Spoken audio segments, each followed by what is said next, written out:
Hey, good morning. Call the meeting to order at 10 o'clock on Tuesday, March 17th. This is a special council meeting, for the most part, to continue to deliberate the operating budget for the upcoming fiscal. I will note that we are in Mi'kma'ki, which is the traditional unceded territory of the Mi'kmaq people. And we are all treaty people, have rights and responsibilities as treaty people. I'll also note that it's St. Patrick's Day, and I see some folks are kind of festively dressed up for St. Patrick's Day, and I know that that's also an important part of our heritage, so happy St. Patrick's Day, everyone. I didn't get the memo. Approval of the agenda. Any changes, any additions, council, to the agenda circulated?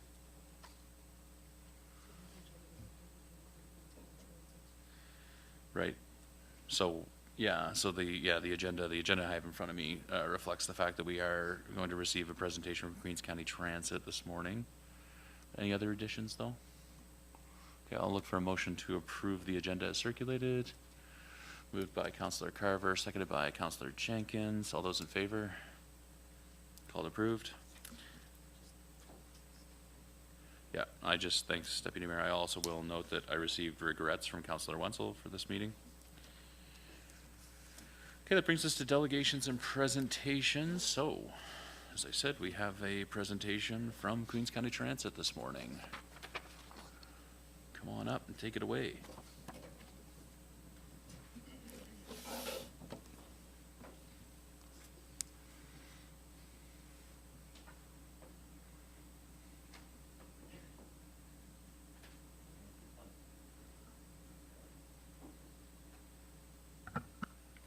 Test 1, 2, 3. Good morning, Mayor. Good morning, Mayor and council members. My name is Paul DeVoe. I serve as a director with Queens County Transit. My primary responsibility is policy and procedures, and I'm here today to present our annual funding request. Before I begin, I would like to thank Council for having us present during a special Council meeting. I know you're very busy and have an awful lot on your plate, so I will try not to take too much of your time. I would like to clarify a couple points raised at a previous Council meeting. It's true that our presentation was originally scheduled for March 10th. There appears to have been a scheduling conflict. Despite the fact that we submitted all the required materials on time, I want to assure Council that Queens County Transit Board takes deadlines very seriously. And as a former member of the military, I've always treated direction, timelines, and accountability with the utmost importance. Yes, we are a relatively new service in Queens County, but we have been in operation now for almost 8 years, not 4. In light of recent developments regarding provincial funding, I want to clarify that today's funding request is based solely on our current operational requirements. Our original funding request and today's request did not factor in any potential loss of provincial funding, nor the subsequent reinstatement of those funds. You want to start the slides?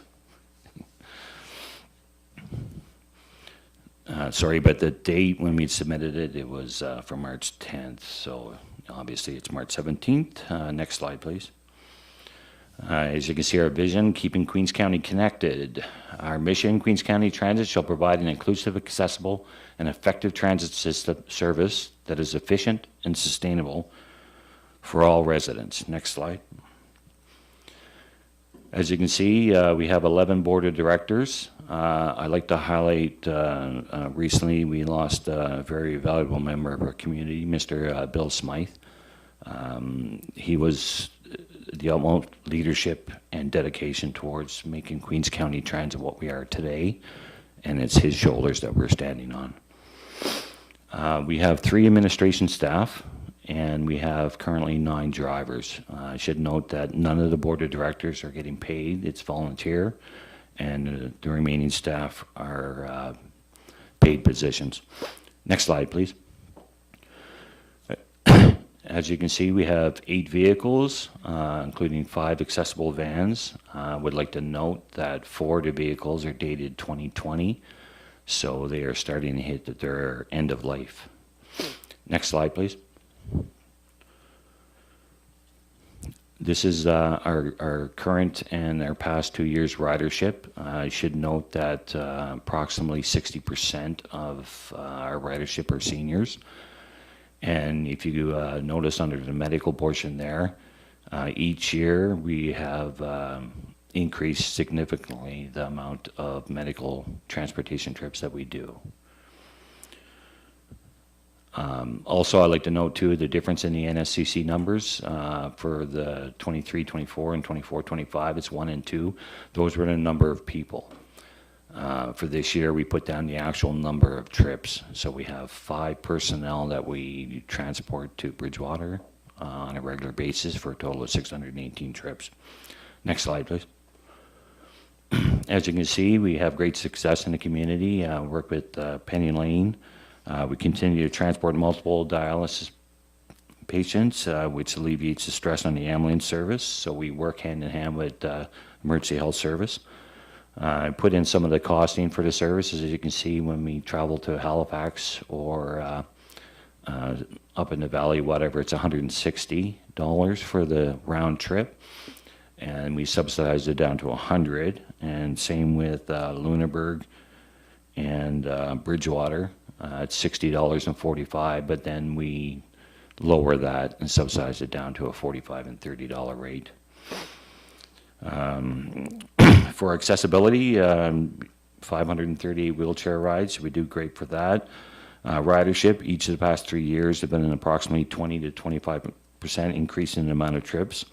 So if we reach a milestone that generally every month we do between 900 and 1,000 trips a month. As you can see, we also do groceries for people who don't have their own vehicles or whatever reason they use us for grocery trips. For the local area, it's $10 for the trip. And for outside the local area, it's $15. I should note that not only for the medical trips and the grocery trips, when these costs are both ways, plus we wait. So if we go into Halifax and it's an hour appointment or 2-hour appointment, our driver waits for them while they're there and then we bring them back. Same thing with the groceries, or even if they're going to other locations. Sometimes we have the opportunity, if the wait is long enough, that we can throw in another trip in between the wait, but most times it's just they're waiting for the people that are there. Next slide, please. And so, as I said before, in September 2026, Queens County Transit will be celebrating our 8th anniversary. We currently supply transportation for clients attending an adult respite care program. At the time we submitted, I stated that this will continue in May 2026. It will continue on. That funding has been reinstated for them. So there is no concern then whether we're going to assist them in bringing transportation that's in there. We continue to receive support from Queens General Hospital Foundation to help reduce costs for the low-income clients attending medical appointments. So that is not the cost that we subsidize from what, like say from going to Halifax, where we subsidize $160 down to $100. In cases of low-income clients, we'll actually subsidize it down even further. So it could be anywhere from $5 to $10, depending on the low-income qualifications that people submit for. And that is generally covered by the hospital foundation. As I said before, we currently have 5 NSCC students for a total of 600 trips a year. And it should be noted as well from the great people over at the Murphy Foundation, we get $25,000 a year. This is a 4-year grant, so every year we get $25,000 up until 2027. And then we have to submit another further renewal guarantee in order to get that. Next slide, please. This is about the Provincial Community Transportation Program. Last year we received $154,263. Recent announcements, we had stated that it was decreased by 20%. That funding has been put back in place. So when we talk about the budget further on, we'll have to correct those numbers that are in there. Queens County Transit is a nonprofit, but that does not mean it is completely free service. So service costs are reduced, but that reduction is based upon grants and programs. Our current client revenue only accounts for approximately 30% of our operational budget. So that varies depending on the type of trip. Some trips it costs more than the revenue that we receive, and some trips it costs less. It all depends. So as I said before, based on the past 4 years, we've increased ridership by 15 to 20%. So as I explained in this, a 20% increase in revenue does not offset the corresponding 20% increase in operational costs. And I gave an example for January where we received $12,000 in revenue for the trips, but the operational cost was $30,000. So if we were to increase this year by 20%, then that would mean a 24% increase in revenue, but it would also mean a $3,000 or $6,000 a month increase in cost. So essentially, we're a victim of our own success. The more increased ridership we get, the more operational cost that it affects us. So, next slide. So for our upkeep of a vehicle, each vehicle has been inspected at 6 months by an inspector. So because of this, we're worried about losing vehicles if they don't pass an inspection, so we have to do a pre-inspection. So that's why a lot of our costs when it comes to vehicles are so high. This year, costs incurred in vehicle and fuel was $54,000. Due to recent events, we expect next year might actually be higher because, as y'all are well aware, gas prices go up quickly, but it takes forever for them to go back down. I covered the inspection and maintenance, wages and related costs. As a nonprofit, any unexpected costs affect our budget. So for example, we had a vehicle accident. It wasn't the fault of our driver. It was a minor accident. It was a rear end, but because we have to go through the process of making sure the vehicle is safe and going through the insurance, we're now sitting at month 2 where we still don't have that vehicle. So when we have 8 vehicles, each vehicle accounts for between 10 and 15% of our ridership. So to lose a vehicle for any extended period of time does affect the ridership. So next slide, please. So why continue to support Queens County Transit? We're addressing a real need for affordable door-to-door accessible transportation, a need that will continue to grow because of our aging population. We contribute to the focus of the county, which is accessibility, and we're helping people access important services and education and employment opportunities. Create a vital community infrastructure. There's an increase for the need of supporting seniors and a growing need to assist the disabled people in our community. 85% of our operation funds are spent in Queens County. 8 years ago, the region of Queens did not have any public transit and has grown to assist thousands of people in the county. Next slide, please.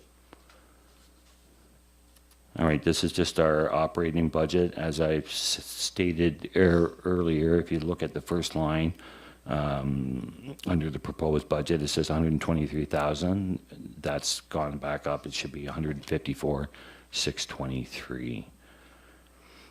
And so that will increase the operation revenue down below as well by the subsequent amount to it. As you see there under our proposed budget, we put the actual amount that we were asking, which is $85,000. Next slide, please.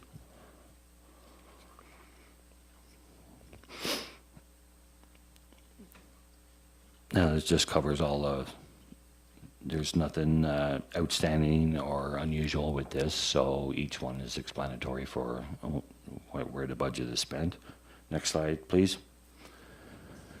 Again, based upon the numbers up top, as you can see, we have $30,000 down under vehicle fund replacement, $20,000 from the municipality. That is not in addition to the 85. The 85 is the total amount of asked. The actual amount we are asking is $65,000 for the operational budget and $20,000 for the vehicle. If you notice there under the 2025-26, there's an error there where it says $10,000. That should be 30 as well, with a bracket saying 20,000 from the municipality. And that's to cover the amount that you guys provided us with last year. And as you can see with the deficit, it has 60,902. That number is 29,902 because of the 31,000 increase, or the return of funding from the province. So our deficit for that is not as high. It's only $30,000 approximately. I would note too, though, that if you don't approve the 85,000 and you just approve the 70,000, that would increase from 30,000 to 45 as a deficit, because we took into account the full ask. Next slide, please. So what's next for Queens County Transit? Continue awareness and ridership. We're at capacity now. Pretty much all of our drivers, even though they're slated as part-time workers or part-time drivers, they're pretty much working full-time hours. So we're pretty successful in what we're doing, and we've maxed out all of our vehicles.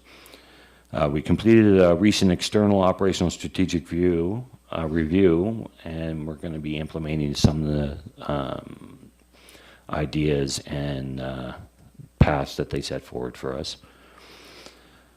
We continue to develop and strengthen our board and organization, and we continue our valuable partnerships with Home Care, Senior Safety, Queens General Hospital Foundation, the Liverpool Lions Club, Queens Association for Supported Living, Private Wealth Management Freeman Group, and the Region of Queens Municipality, while developing new ones. And I should also note the Murphy Foundation in there as well. That wasn't added. We were in the process of implementing a provincial-wide dispatch system, but recent events with the system itself found that there were some errors with the system, so they're doing a reset on that. So we're going to be moving forward with whatever plans that the Nova Scotia Community Transportation Network moves forward with. Continue with the private wealth management, who provides a safe and central location for office space and vehicles at no cost. So our current location right now, we do not pay rent. It's actually in donation in kind. So they provide us with a location and parking for our vehicles, but currently they don't charge us. We just provide a donation receipt at the end of the year. And of course, being the pride of the Region of Queens Municipality. So they ask, next slide, sorry. They ask, as I stated, we're asking for an amount of $65,000 in support of our operational budget, and this is an increase of $15,000 from the previous year.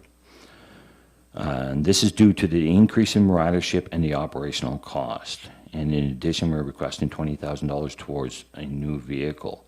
As shown in previous slides, 2 of our vehicles are reaching their operational life. These 2 vehicles happen to be our largest and most needed accessible vehicles. As they are custom vehicles, it will take a year or more to order, and there's an expectation we'll need to order one within the next 12 to 18 months. Our current vehicle fund is approximately $38,000. We also ask to continue promotional support by the Region of Queens, and in particular by each individual council member. Every council member has some constituents that rely on our service. Before I conclude, I'd like to add a few personal observations. In my role overseeing policies and procedures, I have a unique perspective on the inner workings of every part of Queens County Transit. But as someone who regularly travels for medical appointments across the province, I have an outside perspective. For the past 6 years, I've traveled extensively for care, everywhere from Yarmouth and the Valley to Bridgewater, Lunenburg, Halifax, and Dartmouth. At one point, I even had appointments scheduled in Cape Breton. As you can see from the presentation, a significant portion of our work involves transporting residents to medical appointments. This happens for many reasons. Some people don't have access to a vehicle. Others have family members who can't take time off work. And in many cases, individuals simply need someone to take them because they have no one else to rely on. In recent weeks, with the uncertainty around provincial funding, I've been asked what it would mean for our community if a certain amount of funding was lost. I found it difficult to give a meaningful answer because it's challenging to communicate the impact of a negative. So I want to focus on what this means to have this service. Over the past 18 months, at nearly every medical appointment I've attended myself, I've seen a Queens County Transit vehicle. either dropping someone off or picking someone up. I've watched our drivers walk clients into their appointments or back to the vehicle afterwards, offering support when it's needed most. I've also seen the look in people's faces when they first spot a Queens County Transit vehicle. They stand a little taller, they smile. You can see the relief. When they see vehicles, they're not just feeling the support from us, they're feeling the support of our entire community behind them. I know firsthand what it's like to drive hours home after receiving difficult news or undergoing a painful medical procedure. It's daunting, it's isolating. Your mind spirals through every possible scenario and you're left to carry that weight alone. Our clients don't have to face that alone. They share their experiences with their drivers, the bad news, the worries, the painful procedures, and thankfully the good news as well. I've seen clients walk into our building excited to tell staff that they completed their last chemo treatment or finished their final dialysis session. Moments like that remind us why this service matters so deeply. So what is Queens County Transit? They are the support for the people who need it most. Support for medical appointments, for students working to build a better future, for residents traveling to work, and for seniors attending day programs, and for the individuals who simply need transportation to get groceries. And for the family of those individuals, they provide something just as important, peace of mind. That is why I, along with my fellow board members, dedicate our time. It's why our staff and everyone who supports this organization consistently goes above and beyond. And it's why this council's support is essential to helping us not only continue this work, but surely thrive. Next slide. Thank you for your time. Does anybody have any questions? Thank you, Mr. DeVoe. Council, questions? Go ahead, Councillor Jenkins.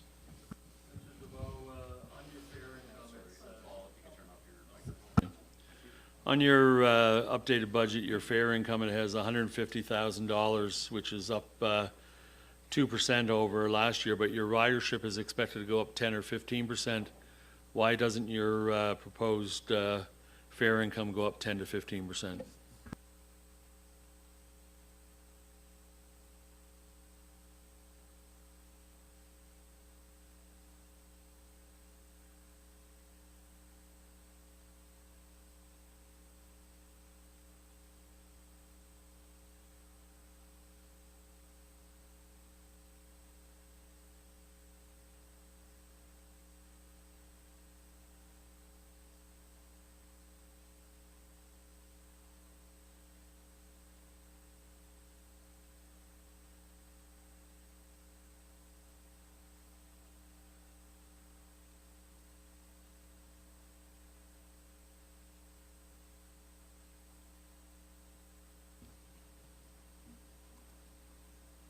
So our fare income did go up from last year.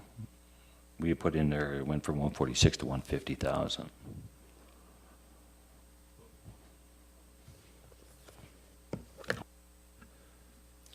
What I'm saying is your total for 25-26 was 146,123. You're expecting your usage to go up by 10 or 15%. So your proposed budget for 26-27, would that not that fare line not be going up 10 to 15%? Okay, now I see what you're asking. So you're looking at the cost to revenue differential. Just because our ridership goes up 15 or 20% doesn't necessarily mean that our actual fare income is going to go up.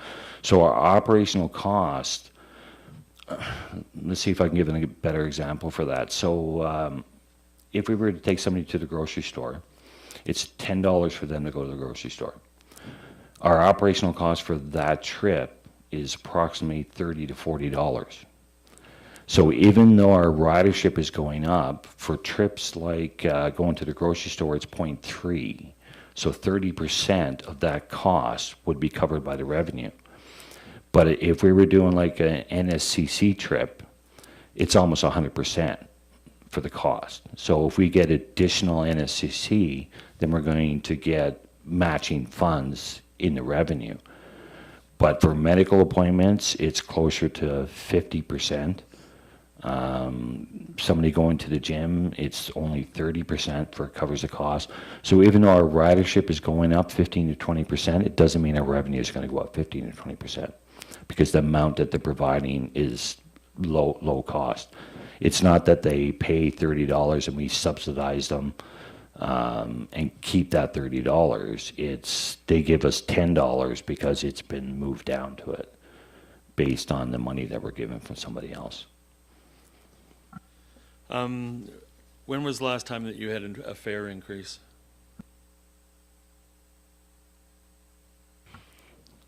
We're looking at approximately 5 years.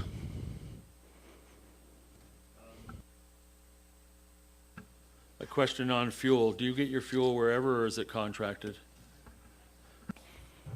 That would be fuel where the drivers find is the closest and best, and no, we don't have it contracted. I think it would be a wise thing to look at getting a contract with somebody like Irving, who has stations everywhere and does do contracts for groups like this. Yeah, absolutely, we'll take that under advisement. We're always looking at ways to save money. Thank you. Any other questions, Council? Council Fancy? Yeah, a couple different things. I noticed here with the adult day respite care program, it says that you get the sponsored by the Region of Queens Home Support, and this will continue to May 2026. So what happens after May?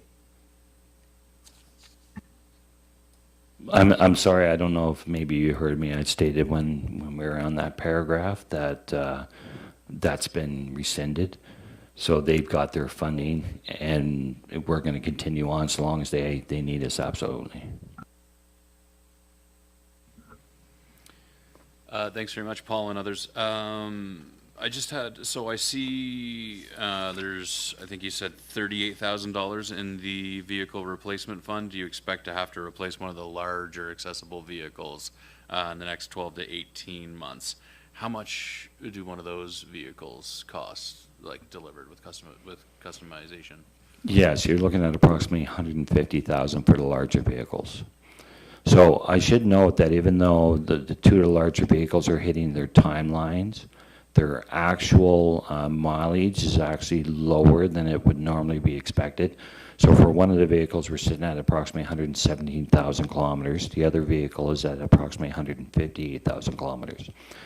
The other two same age vehicles that are wheelchair accessible as well, the smaller ones, one of them is sitting at 177,000 kilometers and the other one's sitting at 218,000 kilometers. They're used a little bit more and a little bit more for longer distances. So it's likely that one of the smaller vehicles will be replaced. it is like, yeah. yes, and it's likely that one of the smaller vehicles are going to be need to be replaced. As well, last year we put in an application for the federal funding in order for vehicle replacement. We haven't heard back from them, and seeing that in the next week it's going to be the end of the fiscal year for budgets, we're not expecting to hear back from them. But that is not going to preclude us from applying again this year. And a lot of the reason for the funding for the vehicle replacement is not to replace the entire vehicle, is because when we do get the capital funding from the federal government, they will only cover 80%. So if we end up having to replace two vehicles at 150,000, or even one of the big vehicles and one of the smaller ones, they're between 60 and 80,000. So ideally, we're hoping to get enough for two vehicles, and then the vehicle fund would cover the 20% difference. So with it being 38,000 this year, we're looking at adding 10,000 of our own, which will bump it up to 48. And then with $20,000 from the municipality, it would put us at 68. So it would put us on track to be able to order a new vehicle next year. To replace either one of the larger ones or replace one of the two of the smaller ones. Thank you. Any other questions, Council? Go ahead, Councilor Miro.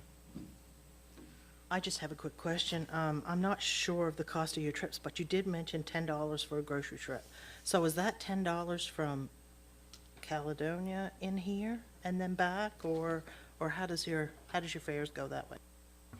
No, that would be 10 for local area, so within the Liverpool main area, it's $10 local, and as it was on the slide, for the outgoing areas, it's only $15.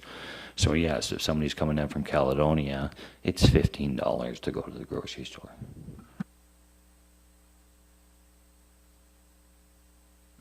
Any further questions? Oh, go ahead, Councillor Fancy. Yeah, one other thing, do you fellows ever connect with Bridgewater with trips to the city where they, you take them down to Bridgewater and because they got that where I thought you guys were connecting with them to, for trips to go to the city so you didn't have to take them all the way?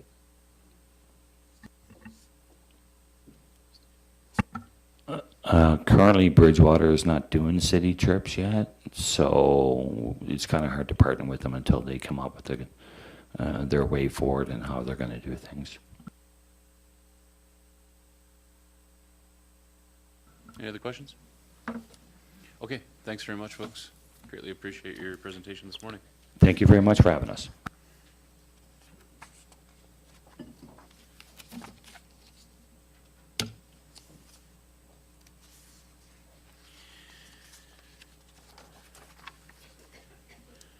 Okay, so next up, we have some correspondence for information. I've received several letters of advocacy with respect to the community wellness strategy, $50,000 that's presently allocated for a community wellness strategy within the operating budget. So having received letters from the Queens County Food Bank, Queens Community Health Board, as well as the Community Food Resource Network, with respect to the advocating for the importance of inclusion of funding for a community wellness strategy. And I'll just highlight that in the Community Health Board, they articulated a strategy would help bring a clear understanding of the current landscape and support more deliberate planning about where municipal and community efforts can have the greatest impact. After all, we are stronger when we work together. And then we also received a copy of the letter that leadership of the Queens Association for Supported Living had sent to Minister Maslin and Deputy Premier Barbara Adams, advocating for the importance of the vocational day program. And I think that this letter was dated prior to those funds being reinstated or removed from the cuts in the provincial budget, I believe. Any comments, questions with respect to the correspondence that we received, Council? No? Okay, well, I thank all of those representatives, the organizations, for their advocacy and for their engagement. It helps us in the decision-making process to hear from those groups. Okay, we'll move on to staff reports. The first of which is a report on 2026 conference attendance and the cost summary, and looking for council direction. And so I believe, is that you, Joanne, or is that you, Angela? Is that you? Okay. Whenever Good you're morning, ready. Mr. Mayor. Cheers. So this report outlines the estimated costs associated with the 6 municipal conferences available for attendance in 2026, spanning provincial, national, and professional association events. Council is asked to provide direction regarding attendance at each conference so that the appropriate budget provisions can be confirmed. And you'll recall that Council asked for this information a couple meetings ago. So. Thank you, Madam Clerk. Council, questions? Questions to staff on the report as it was presented?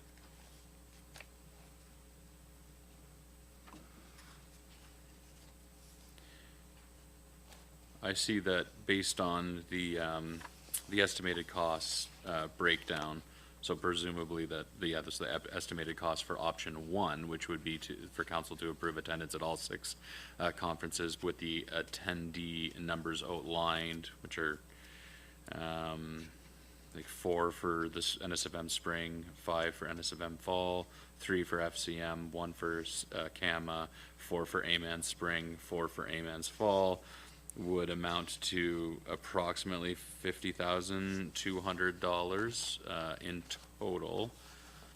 And so I guess my question was because I saw in the, not wanting to jump ahead here, but saw in the in review of the latest version of the operating budget that there is a proposal for cost reduction associated with conferences. And I think that the number was around 49,000? 30? Oh, okay. That was my question was, because I think in the budget, the membership fees and the conference attendance are grouped together. And so, and then that total line item is approximately 49,000 or something like that, or, sorry. So, that was my question, is just what the breakdown is between membership fees versus conference attendance. And, okay. And so it would be 30,000 is what's currently allocated in the budget the current allocation in version 3.1 is 30,000 for conference attendance? Is that right? The reduction was $30,000 in total. I didn't go in into each every Okay. line and split out. I So see. if, based on the numbers that I read in the staff report, the 52.2, is that the right number? 50,200. Right? Yeah. So if council's looking for what is available, if council decides to go with version 3.1, I would take the $30,000 off of that 52.2, so budget for 22.2. So when you're looking at the amount of people that go and what they go, if you're going to follow the version 3.1, you're looking at a reduction to $22,200 to spend on conferences. Do you know where that is? I'm just trying to find it, Director Vino, in the budget document. Any idea where? It's under section 9. So Thanks. it's page 10 of 27. It's under general government services. Thank you. Conventions and delegations. So the original budget version 3 was 78.8. It's been reduced to $49,000. So staff have gone through and just applied the 2.6 CPI factor to those numbers based on last year's budget to get that reduction. And it's 29,000 and change, so it's roughly $30,000 reduction. So if you're looking at the membership fees are the membership fees, I guess council could say we're not having as many staff join. AMANs, for example, there's a number of staff who are members of the AMANs group. I'm one. My director of finance is another. You could restrict the number of staff members who belong to AMANs, for example. Or you could restrict the number of people who are attending these conferences. That's up to council.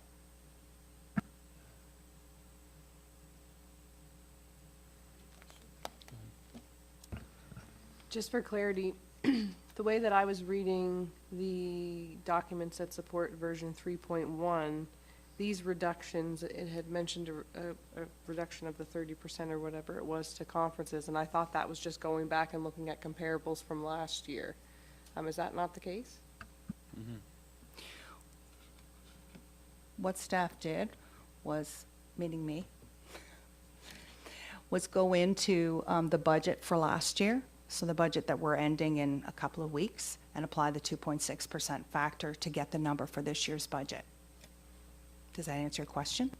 Yes, I think it does. I think in previous documents, the total conference amount was like closer to 80 or 90, which was very, very high, and that always struck me as odd. So this makes more sense. This approach makes more sense.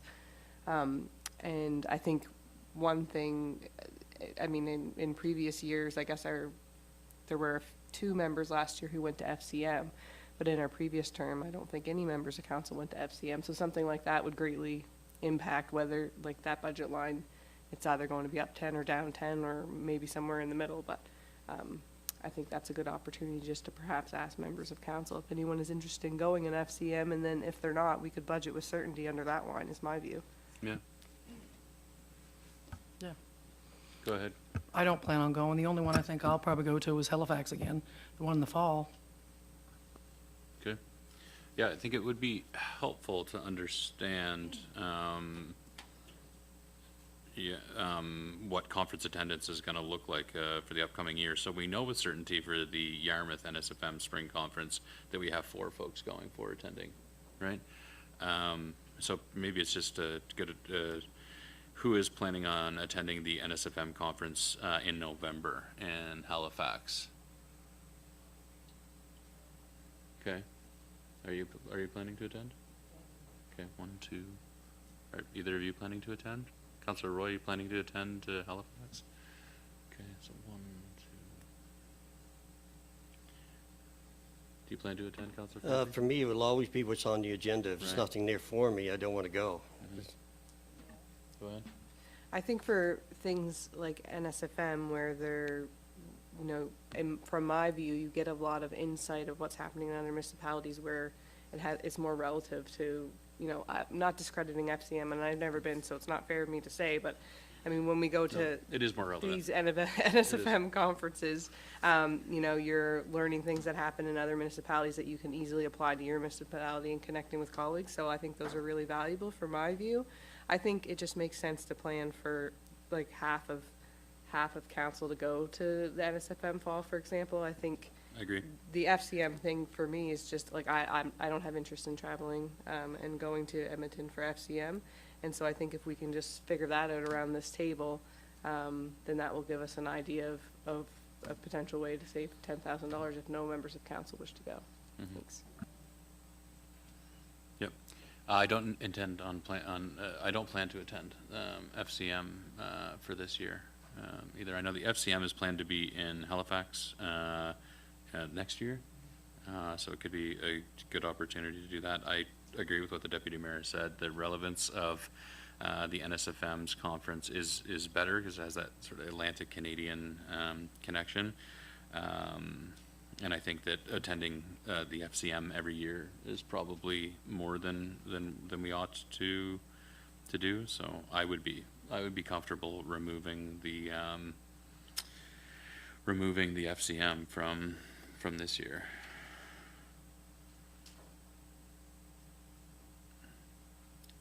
And then would it make sense also to, because I see on the NSFM Fall Conference is 5 attendees? Does that include staff? That includes staff, the 5 attendees? Okay. 1 staff. Yeah. Okay.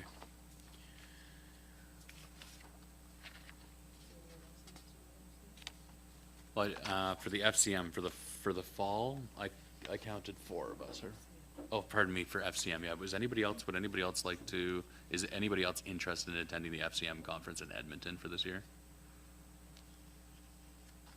No? Okay. Go ahead. I do believe that one of our counselors has a position on the FCM board, but I also think per our policy that we currently have, it only allows for you to attend that once, I think. That's right. So I just wanted to flag that in case any members of council were curious where we have one person who's not here, if that was an option or not. I think as per our policy, it's not.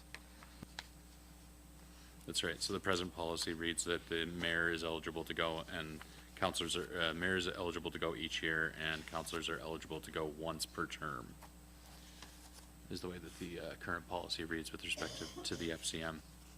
But it sounds like nobody's intending to go to the FCM, so it would make sense for us to take that out. Yeah. But then it looks like the numbers that are contained in here are largely reflective. I'm still trying to understand if we're basically reverting back to the budget the numbers from last year. Like, I think that the numbers that are allocated are in version 3.1 are largely the numbers from the actuals plus 2.6%. Is that right? And so, I'm trying to reconcile how that would lead us to having significantly less capacity to send folks to conferences. I'm just trying to figure that one out. Pardon?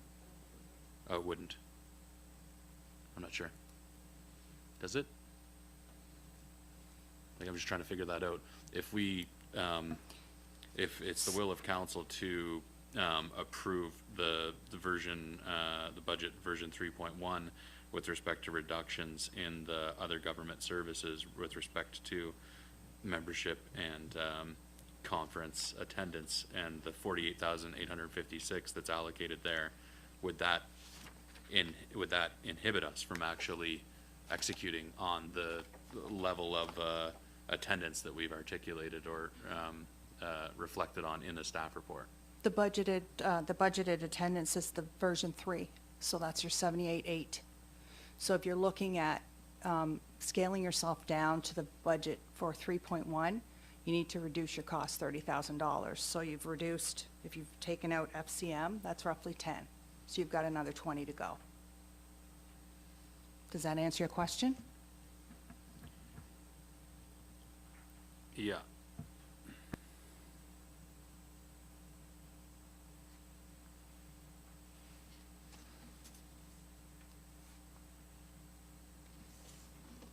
Yeah, I guess my other question would be, Director Veen, I'm just trying to tease this apart. Why are our projections for the end of this fiscal lower than the budgeted amount? Because there are more conferences in next year, and we have a deputy CAO who's now attending conferences, whereas before it was just a CAO. Thank you. Okay. So, what do we want to do with that one, Council? How do you want to go about this, Councilor Vancy? Question. I question a number of attendees for the fall conference. If it's only at 5 and it's including staff, is that not a low number? Should it not be around 7?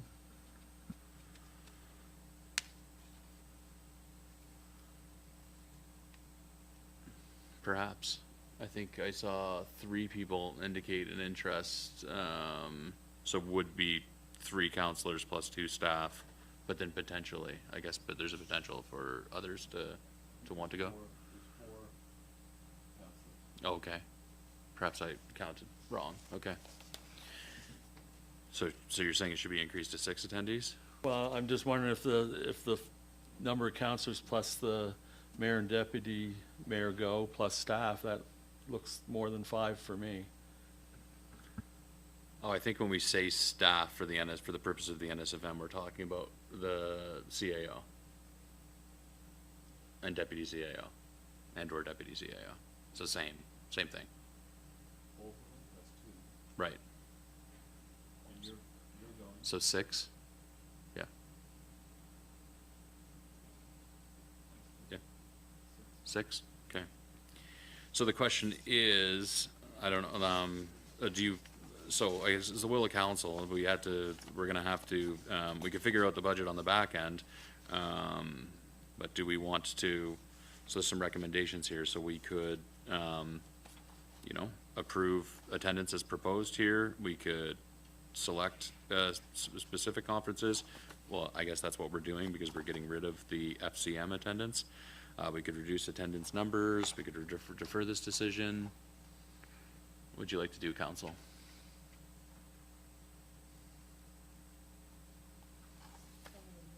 Go ahead.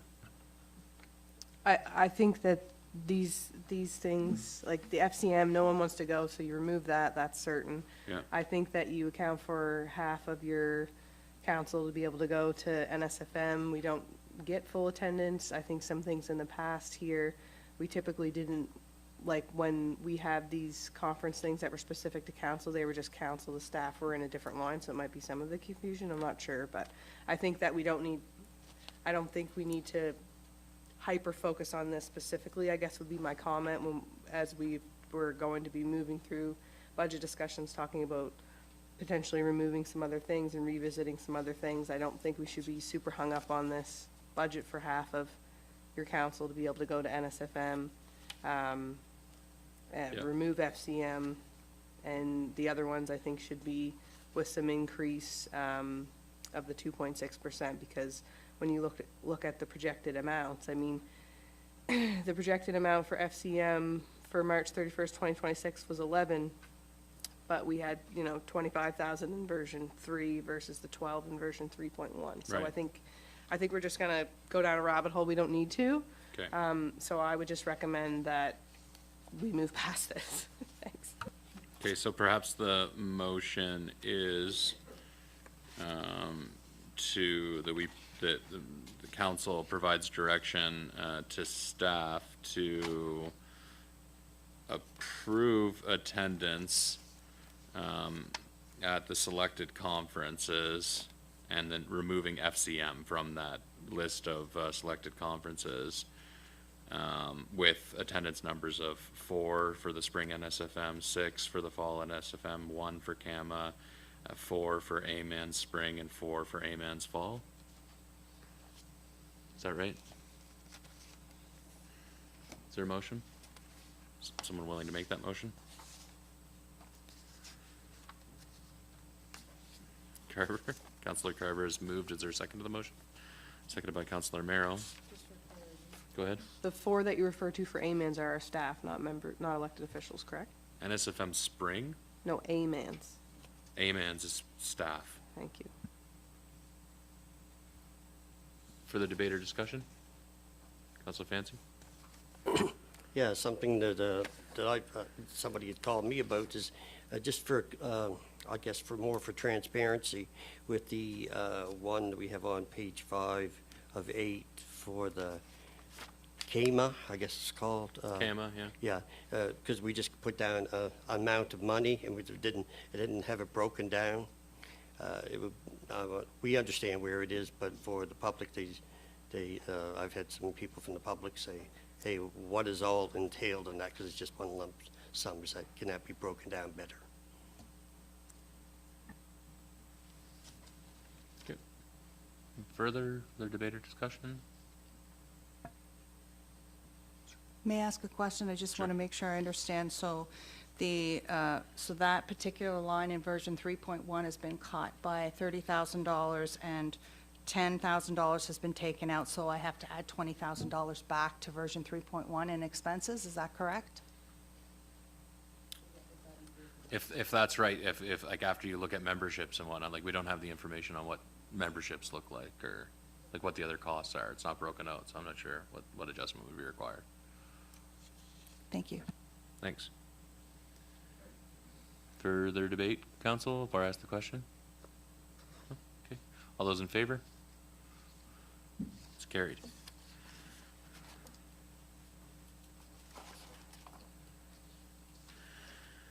Okay.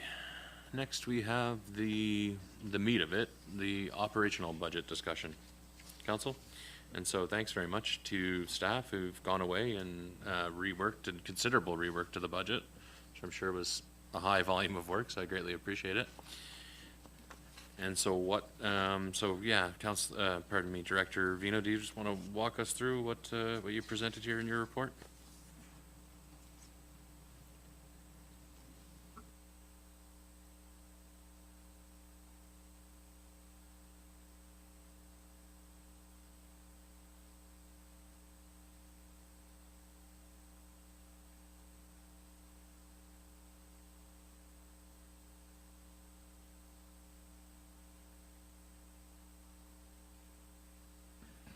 Mr. Mayor, perhaps council may want to take a brief recess while we get our visuals organized.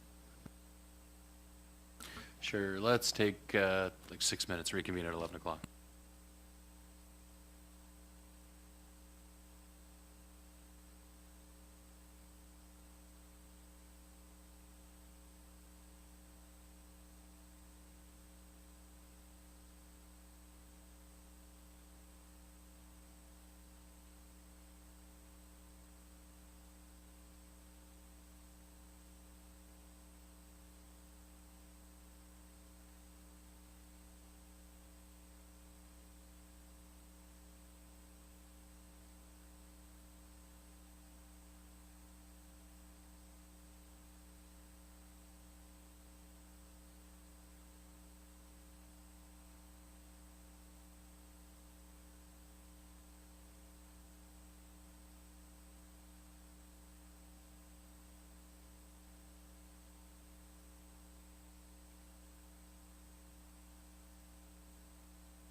All right, if we can get going here again, folks, I think everything is all queued up,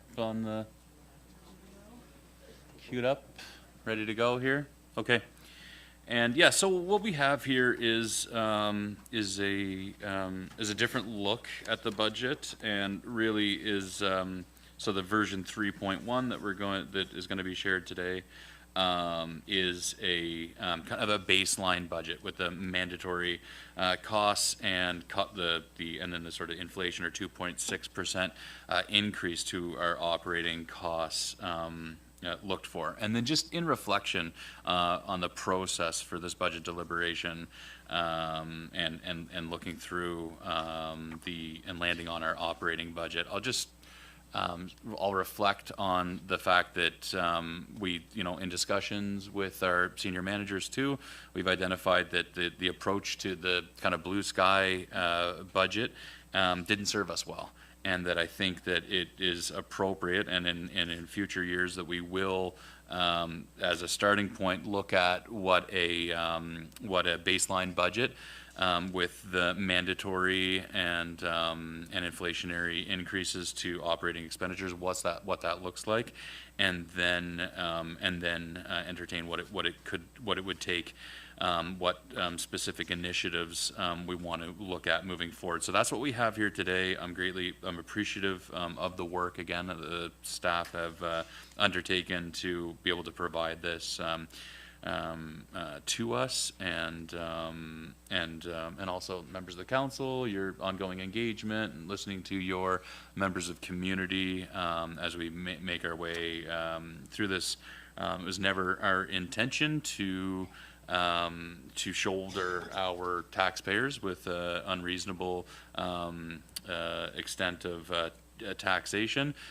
It's always trying to, on balance with delivering services, quality services to our residents at a rate that's affordable.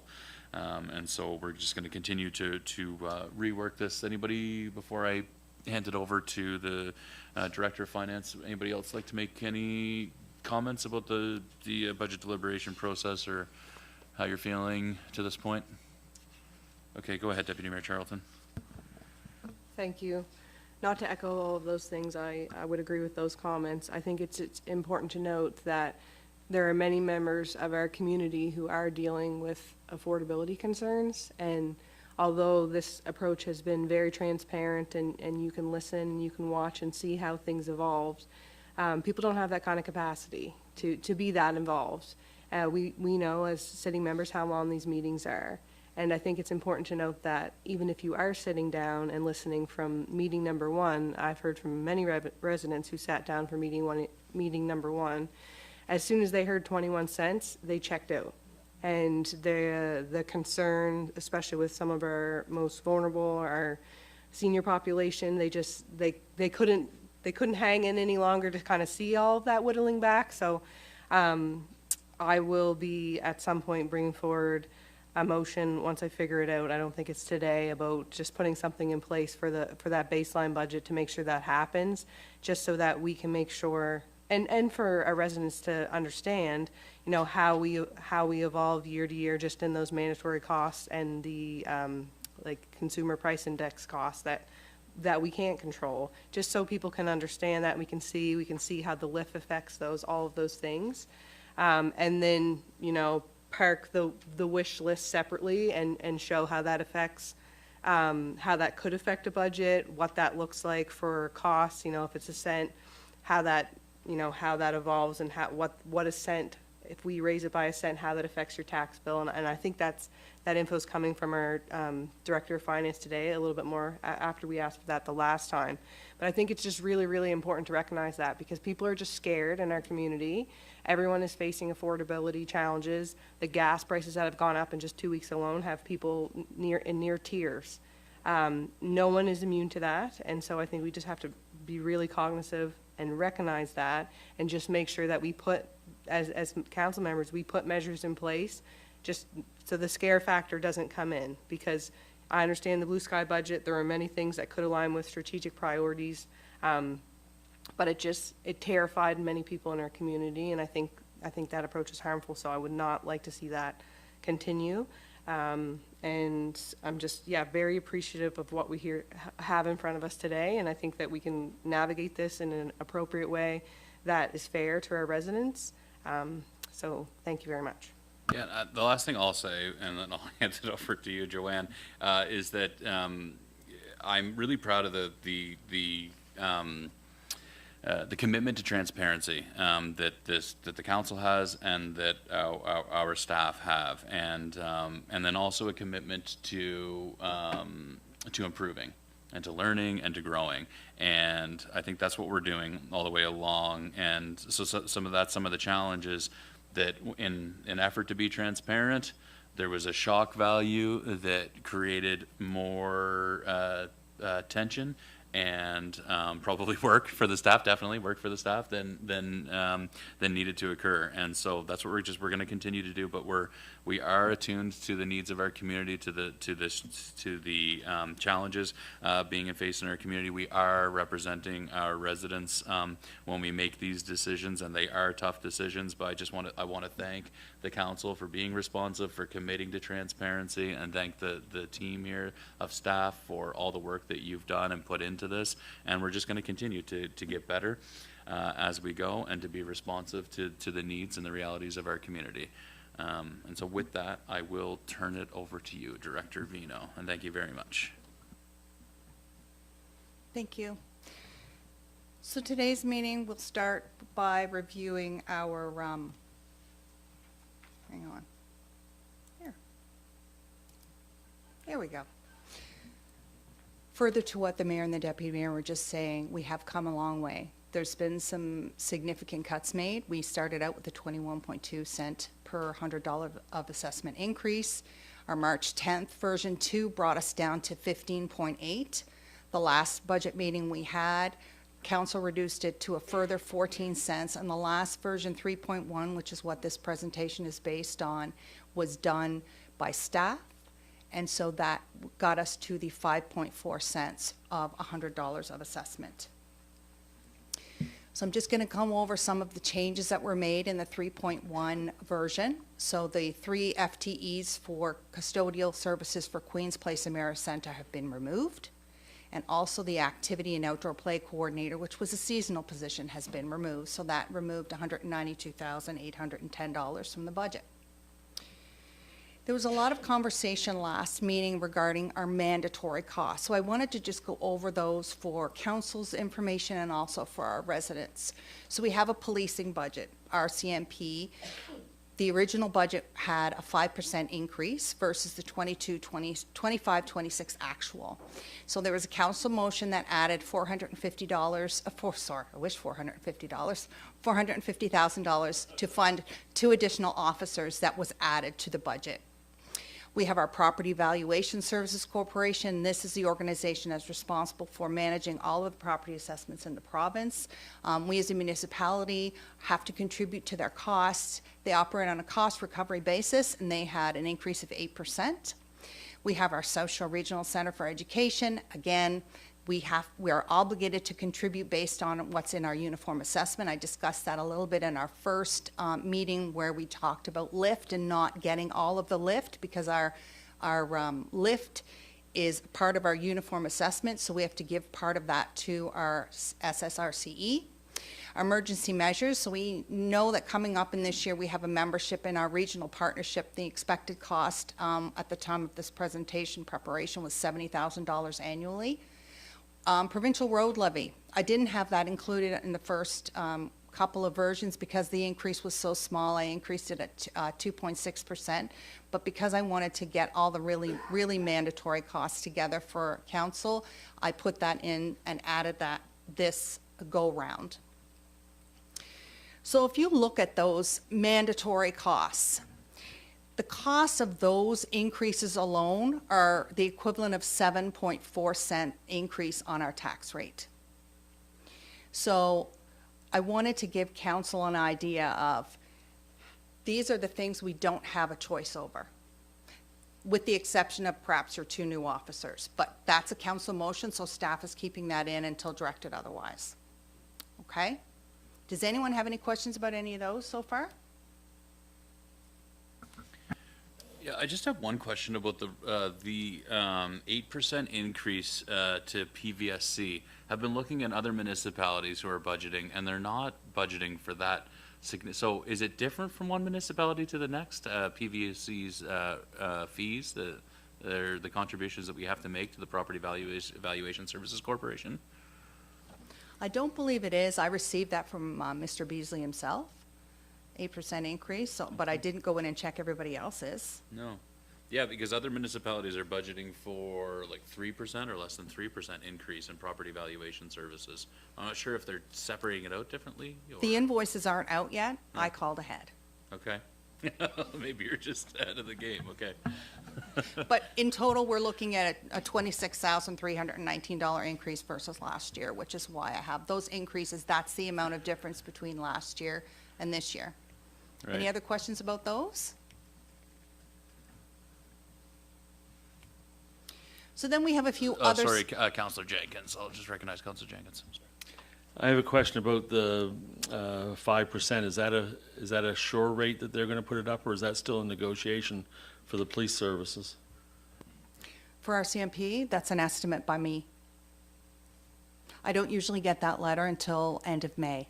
And then if you look at previous budgets, you'll see that we budget for 3 to 5, and then the letter comes in, and typically it's more than that. So the actual always becomes more. Yeah, and I know with colleagues in other municipal units, that's a common challenge is cost certainty on policing is something that we all deal with, or lack of cost certainty, I should say. Any other questions? Go ahead, Joanne. So the other significant increases that we saw in this year's operating budget, the pool. So we have a new pool. The budget has been prepared with the anticipated start date of July 1st. So staff will start obviously before that because there'll be training and familiarization exercises that have to be done with the pool. There will be an expected reduction in September in hours, but it's still expected to be a 7-day operating week for the summer season.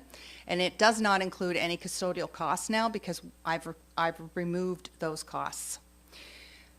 The second significant increase we saw, and council passed this at the last meeting, was our new contract for garbage collection. So the annual increase for this was over 35%. And when you have the cost of garbage collection being over $1 million, 35% is a lot.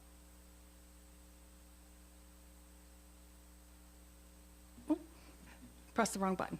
So if you look at all those in totality, so we go down, so we've got all our mandatories at the top. Then we have the cost of our workforce, current workforce, no additions, current workforce, our increase for our 2.5%, which is policy 94, and our anniversary dates and our increase in benefits.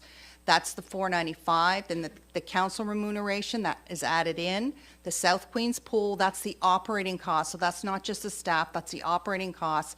And then the increase in our garbage collection. So you see all of those increases add up to 17.8 cents on the tax rate. So that's significant. So we've got $2.6 million worth of increases in mandatory or significant increases that are really unavoidable, with the exception, of course, of the RCMP. That's at council's discretion. Questions? I just have a question under the workforce current, 495, 421. If I'm remembering right, and I may not be, but I thought that number was 530 last time and was flagged that there was a reduction of 52. So am I wrong to think that that number should be a bit lower than that based off the reductions from the health and benefit analysis? That number was recalculated, included some other HR decisions, so that is the true number right now. If you're looking to remove the anniversary in policy 94, you're looking at about 380, with the remainder being benefits, meaning CPP increases, WCB, EI, and very small medical benefits.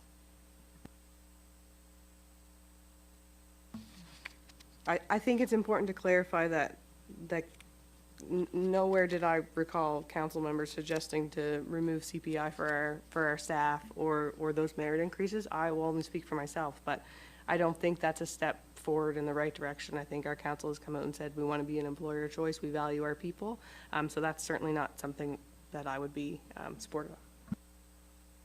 May I just add, Deputy Mayor, that that wasn't something that any member of council said to me, but as your Director of Finance, my responsibility is to let you know your options, of which that was one.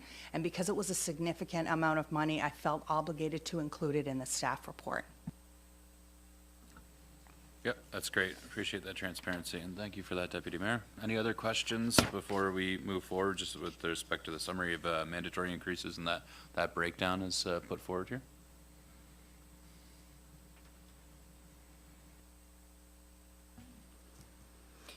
So in the next slide, I tried to break this down to make it easily understandable for myself, and hopefully you will all get on my Joanne brainwave and it'll be easy to understand for you too.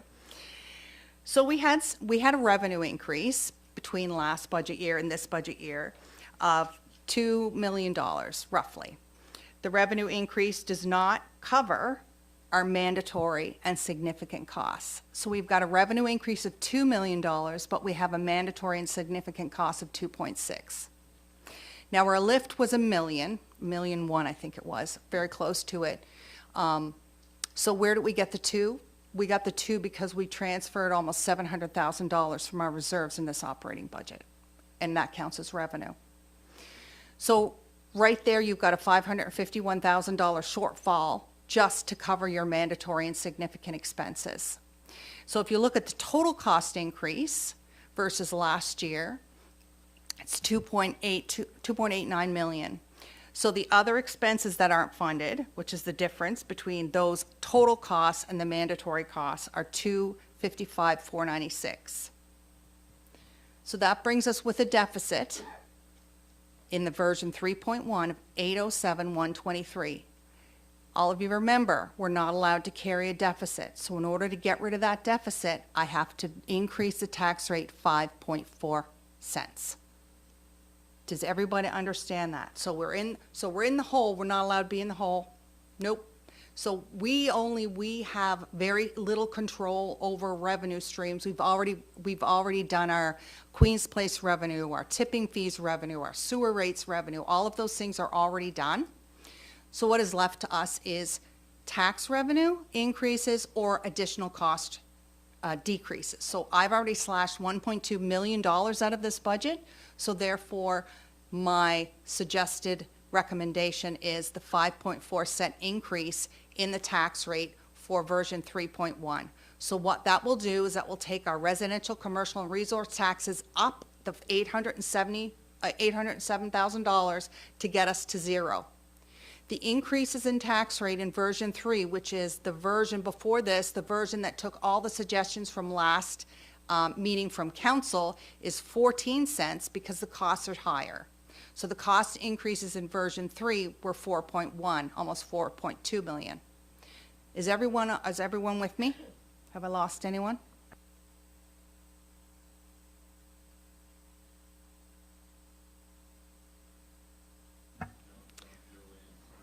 Right on. Scary for all of you. So the next thing we're going to talk about is alternative sources of funding. So at the March 10th meeting, staff were directed to fund additional items from reserves or surplus. These are the things that would have brought that tax rate down from, I think, the 15.8 down to the 14. So I just wanted to review them because I know last time I made some mistakes, so I want to make sure that I didn't. So we funded our $49,000 for replacement lights for our Port Mersey Park. That's from the Parkland Reserve. $32,500 for Beach Meadows Swings from the Parkland Reserve. $12,000 from the Parkland Reserve for the play gates at the Universal Play Park. $10,000 for Thorburn Park lights, which is from the Parkland Reserve.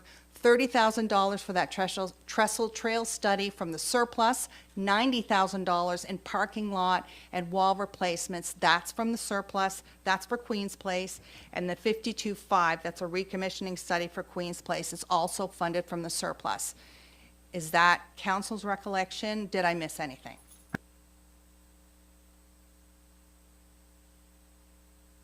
And just to reiterate, these are all detailed out on your reconciliation report. And I bolded the things that are added to the list that are from your surplus or your reserves. So if you look at your page 2, I did it in 2 sections. The top section are the things that council suggested at the last meeting, or staff heard council and added to this list. The second section is where your director of finance went in and cut another $1.2 million. And that is done by section, not by item. And your directors will come up later and talk to you about the implications of those cuts. So the cost decreases that are in version 3.1 are red bolded in the workbook. The decreases by section, I've outlined some of them in the staff report, but as I said, each director will come and talk to you about what the implications are for theirs. And you get to start with me. Are we all good to get started with that? So for office supplies, I removed the additional $3,000 that was approved for the Imagination Library support, which brought us down to the 2.6% over last year's budget. I removed the council discretionary fund and committee of council expenses. That was a $20,000 reduction.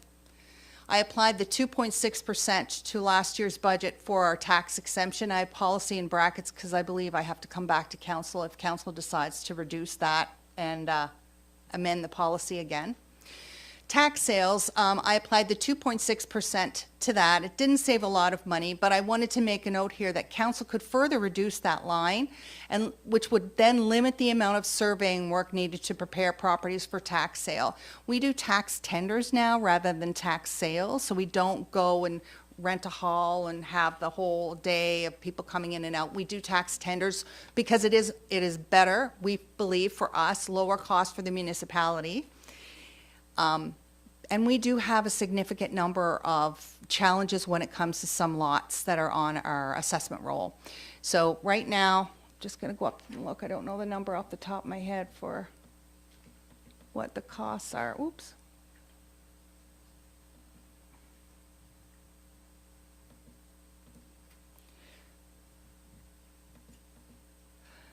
So the budget is $30,000, and I've just cut it to $29,300.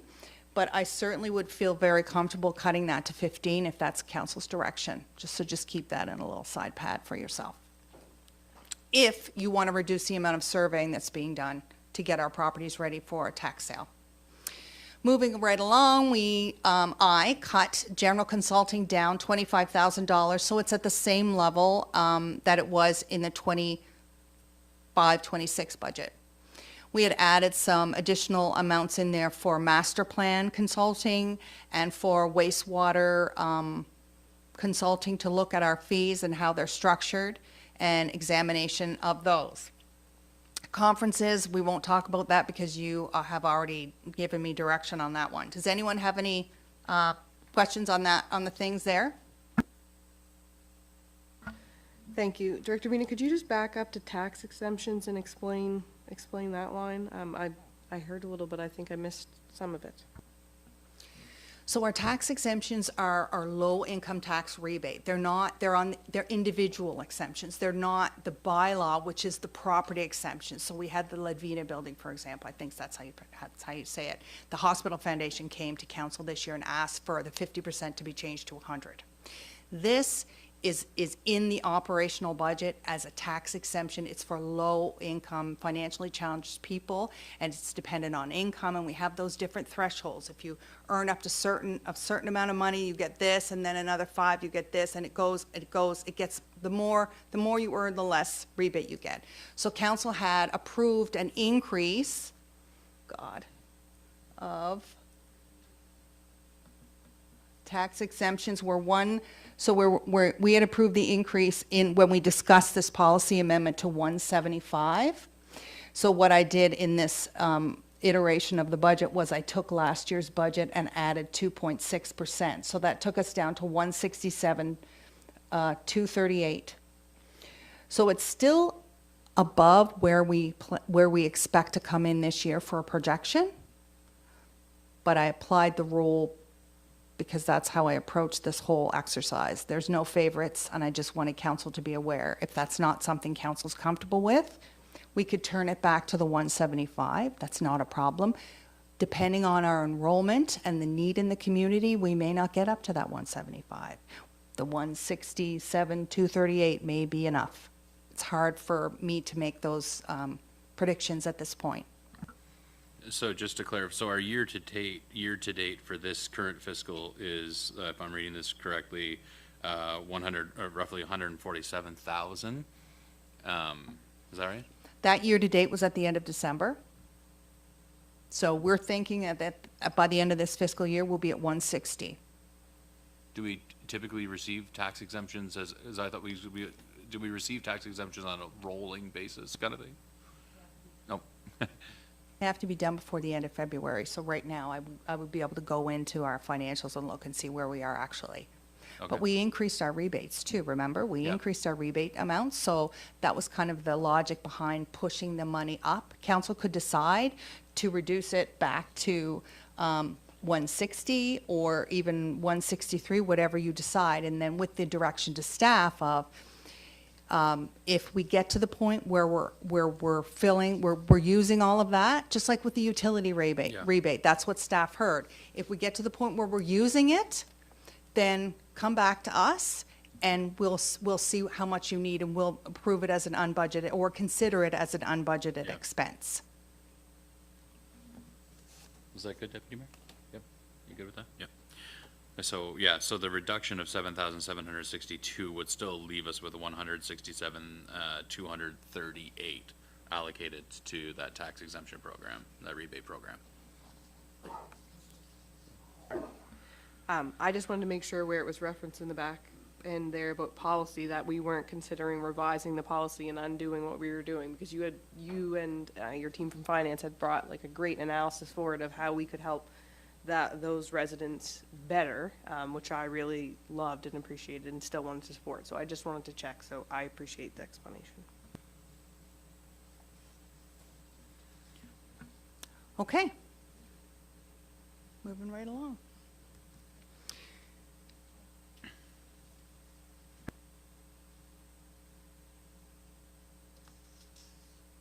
Oh, go ahead, pardon me, Council Fancy. What you were talking back here about also to the tax sales. You were saying that if you reduce the amount of surveying to be done, which would be only, then you're almost like cutting the surveying in half, which is only making half the properties available for sale, right? Because of doing this. Can that be done in such as that you put out a bunch and do a tax sale, and then what the money that comes from the tax sale goes back into the pot that it can be reused to do more surveying? Or is this something that if we cut back, I think you said you cut it back from 30,000 to 15,000, but it would be just lost revenue because you wouldn't be able to sell in the first place? So any revenue from our tax sales do not go into the pot, they go into the tax sale surplus. So to answer your question, we won't lose revenue per se, we'll just be putting less revenue in the tax sale surplus, which we can't touch for 20 years. Okay, any other questions? Okay. Well, let's proceed. So when I went through, I looked at everything line by line, which included the fire grant. So the fire grant and reserve funding was, I applied the 2.6 factor increase there. So that reduced the grants by $51,000, and the reserve funding, they're usually based on cents on the tax rate. So they get extra money every year as a lift gets increased, but I changed that this year in the version 3.1 to just apply the 2.6% with that as being the effect.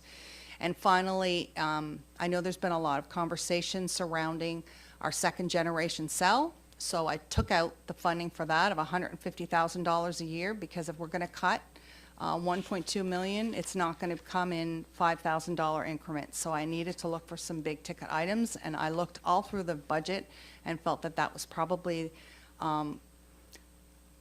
the most reasonable, considering that the conversation has been had around this table for a couple of meetings regarding the decision on the future of the solid waste facility and the direction we're going to go.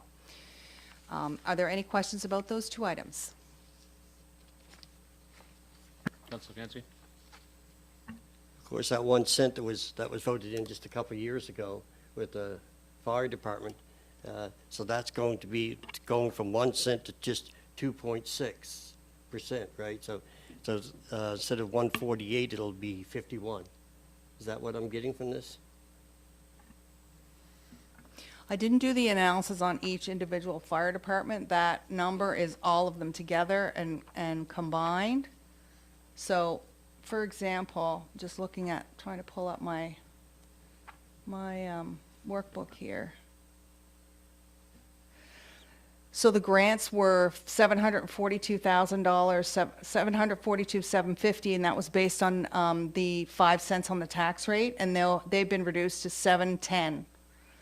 So that's another. So that's 30. So all the fire departments will lose, all of them together, $30,000, and then there'll be less money put in the reserve, which funds the loan payments for the fire trucks. Does that answer your question? No? So the grants are one line. The grants are 5 cents on the tax rate. 2 of those cents got added, I'm going to say 3 years ago. And so there was always, and then there was always like a base level. I think it was 371, and then that same year it got changed so that the chiefs wanted the cents on the tax rate so they could take advantage of any lift that the municipality receives, so their funding would also increase. So what I've done this year is taken the grant that they had for 25, 26, applied 2.6%, and got that number in version 3.1. The cent doesn't factor in. It's based on what they received last year. I added 2.6%. So that means that if version 3.1 is used or approved or adopted by council versus version 3, all of the fire departments will share $30,000 less money. And for the reserve, the truck reserve, that we added another cent. I believe it was last year that council voted to increase funding to that reserve from 2 cents on the tax rate to 3 cents on the tax rate. What I did was I took last year's contribution to the reserve and added 2.6% to get that. So both of those things together is about $51,000 less to the fire departments versus including the grant and the reserve funding. Yeah? Okay, so just to clarify, I'm looking at page 13 of 27, grants, volunteer fire departments. This is the line that we're talking about, is that correct? I think. So the way that this is reading and the concern that Councillor Fancy has, the fire departments are not getting less. They're getting less in 3.1 version if compared to version 3, right?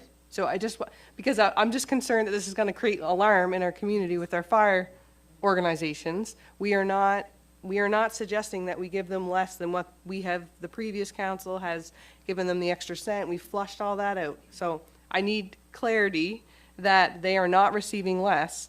The amount is different in version 3.1 compared to version 3, because in version 3 there's a 14-cent tax increase proposed, and in version 3.1 there's a 5.4 cent tax rate suggested. Could you clarify that, please, Director Mino?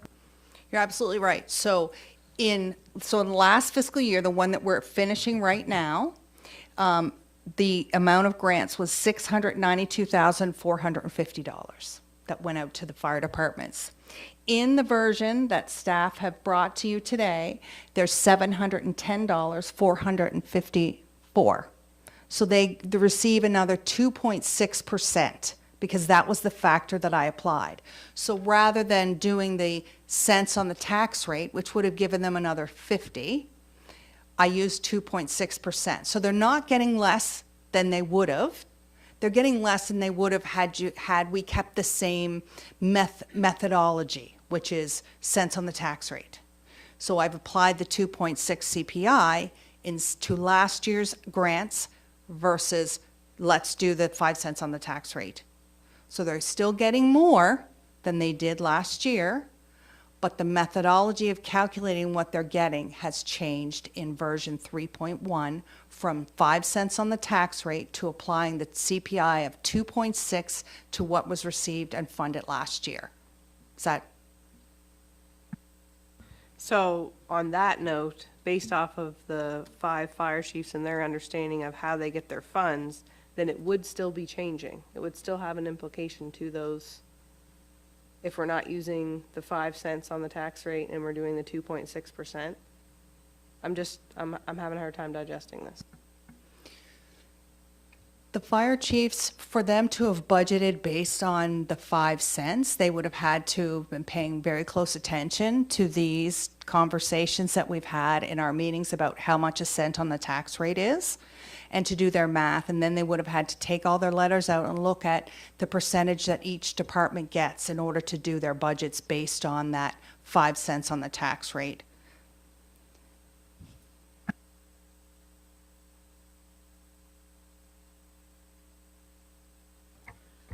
So what would the difference be? Do we know the difference between the 5 cent on the tax rate and the 2.6%? Do we know what difference that would amount to? That's $30,000 across all 5 departments. Yeah, so on page 13, version 3 would be 742,750 versus 710,454. Do you see that? Okay. Yeah.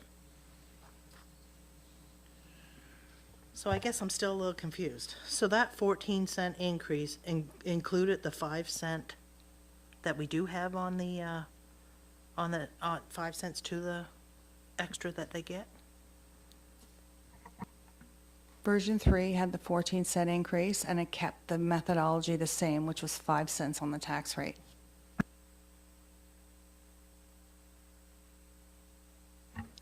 Just one other little question that you mentioned about the money going into the truck fund. There's going to be less going in, right? Yes, there will be less.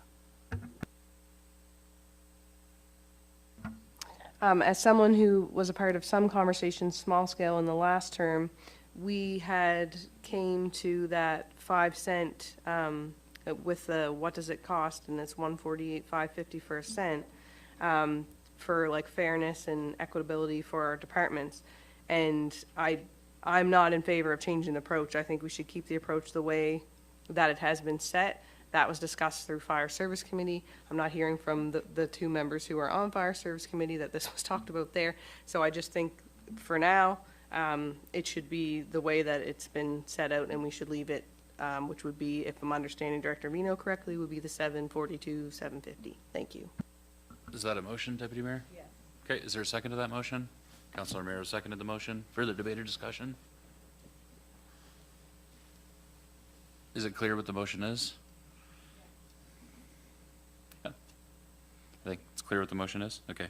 And so for those following along at home, that the motion would be to not change the methodology for calculating the grants to volunteer fire departments, first responders, as outlined in version 3.1, but to revert back to version 3 of the budget, which used the existing, historically what we've been using to calculate grants to volunteer fire departments. Is that right? Okay. Any further debate or discussion? All those in favor of that motion? Carried. Thanks.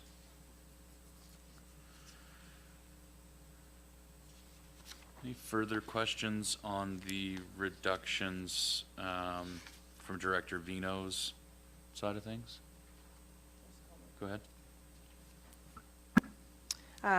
I think it makes sense to remove that second generation cell transfer of the 150 at this time. We know that our tipping fees will be revisited in 2027, and we'll be looking at cost recovery because that policy was early 2000s and had like a 25-year window of time that we were limited on what we could look at. So I think that makes sense because we'll be better positioned to understand that moving forward, and it won't be specific to our residents just carrying the cost of that, because we do have garbage coming in from other municipalities. So I think that makes sense. I really appreciate that.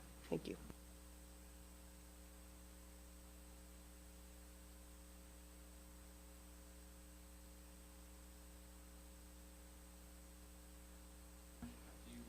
At this time, I would like to invite Director McLeod to join me.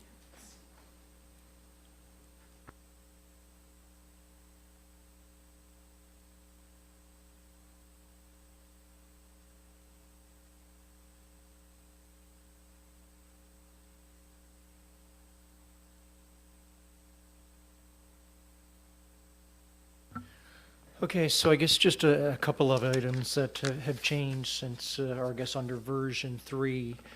Under the bylaw enforcement component of the land use department's budget. Training and memberships, it's proposed to reduce that from the $3,500 down to $1,539. I guess the intent with increasing the budget from the previous year was, I guess, to facilitate some staff training for our bylaw enforcement officer positions. The training for bylaw enforcement officers is primarily done through the Association of Bylaw Officials. So during their annual conferences, majority of the training takes place. So with the reduction in the budget, that would limit, I guess, the capacity for staff to increase their training capacity. The other item under bylaw enforcement was a change in the telephone expenditures, which is just the department's allocation for phones for its two employees. That's proposed to be reduced from the $1,000 to the $718.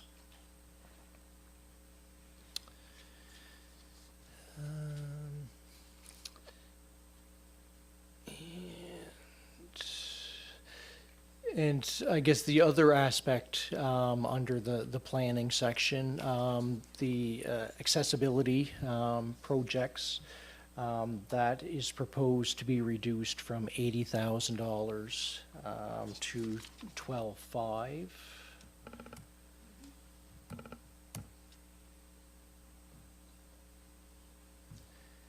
And that is on page 20 of 27. So with the reduction, I guess the inclusion of that 80,000 with the reinstitution of the accessibility coordinator position, the 80,000 was proposed to facilitate moving forward with some accessibility projects and to leverage some additional funding from other levels of government. It's proposed under the new version that that's reduced to the $12,813, which I guess essentially will limit the capacity to move forward with some of the accessibility projects in the upcoming fiscal. Thank you. It was my understanding that predominantly most of that 80,000, with the exception of probably that 12.5, I would say, from what was budgeted last year, was just funds that we were going to put in, like adding to the accessibility reserve, so that if we were applying to projects, we had some funds to match a project with, you know, provincial money or whatever it was. Am I misunderstanding that? So the hope was that we wouldn't need to put any of it in the reserve because we'd use it. So with our, like Director McLeod said, with the new, our accessibility coordinator position being filled again, that she would have access to this 80 to leverage for funds going forward. Now, this has now been reduced in version 3.1 to 12, 12.8. Council could say, leave it at 12.8. When the accessibility coordinator runs out of funds in the reserve to use to leverage funds, he or she can come back to council and say, I've got this project. I'd like you to consider it as an unbudgeted expense. But then it comes off the tax rate and gets us, it helps us get down to that 5.4. That was the logic behind the recommendation. Thank you. I think that makes perfect sense, because we would be able to have someone apply for an accessibility grant for a particular project, and if we got notified that we were getting funds from the provincial government, for example, that would be a great time to come to council to say, we can move forward with this, but we need, a matching piece or whatever, and then we would know we would have a grant. So I really like that approach. Thank you. Yep, I do too, and I just want to highlight the fact that I don't want that to be interpreted as council stepping away from our commitment to advancing accessibility in the community. I think rather just our approach to how and when we allocate the funds to those important projects is what we're looking at changing.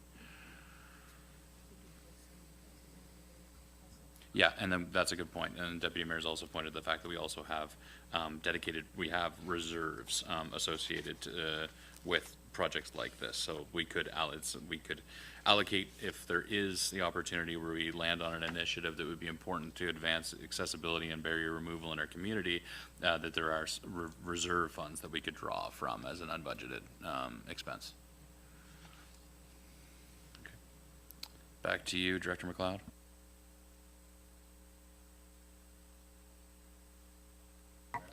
I just have one question. We have 90,000 for, under accessibility for the parking lot, and we do have it for the wall as well. I think 40,000, if I remember correctly, was for accessibility, for in the parking lot.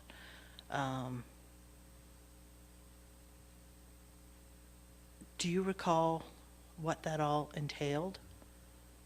Just while we're talking about accessibility? I believe when Director Grant, sorry, I'll butt in here.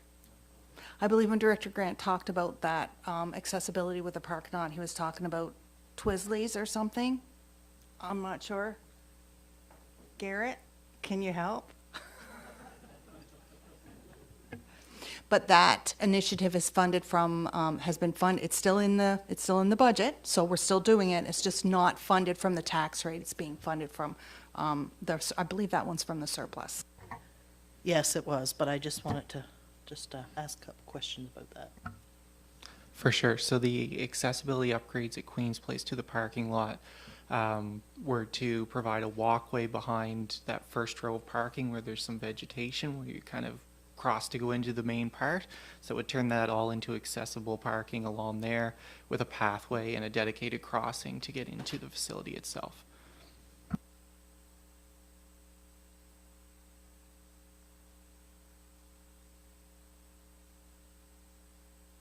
Thank you, gentlemen. You're excused. Next up, we have our Deputy CAO.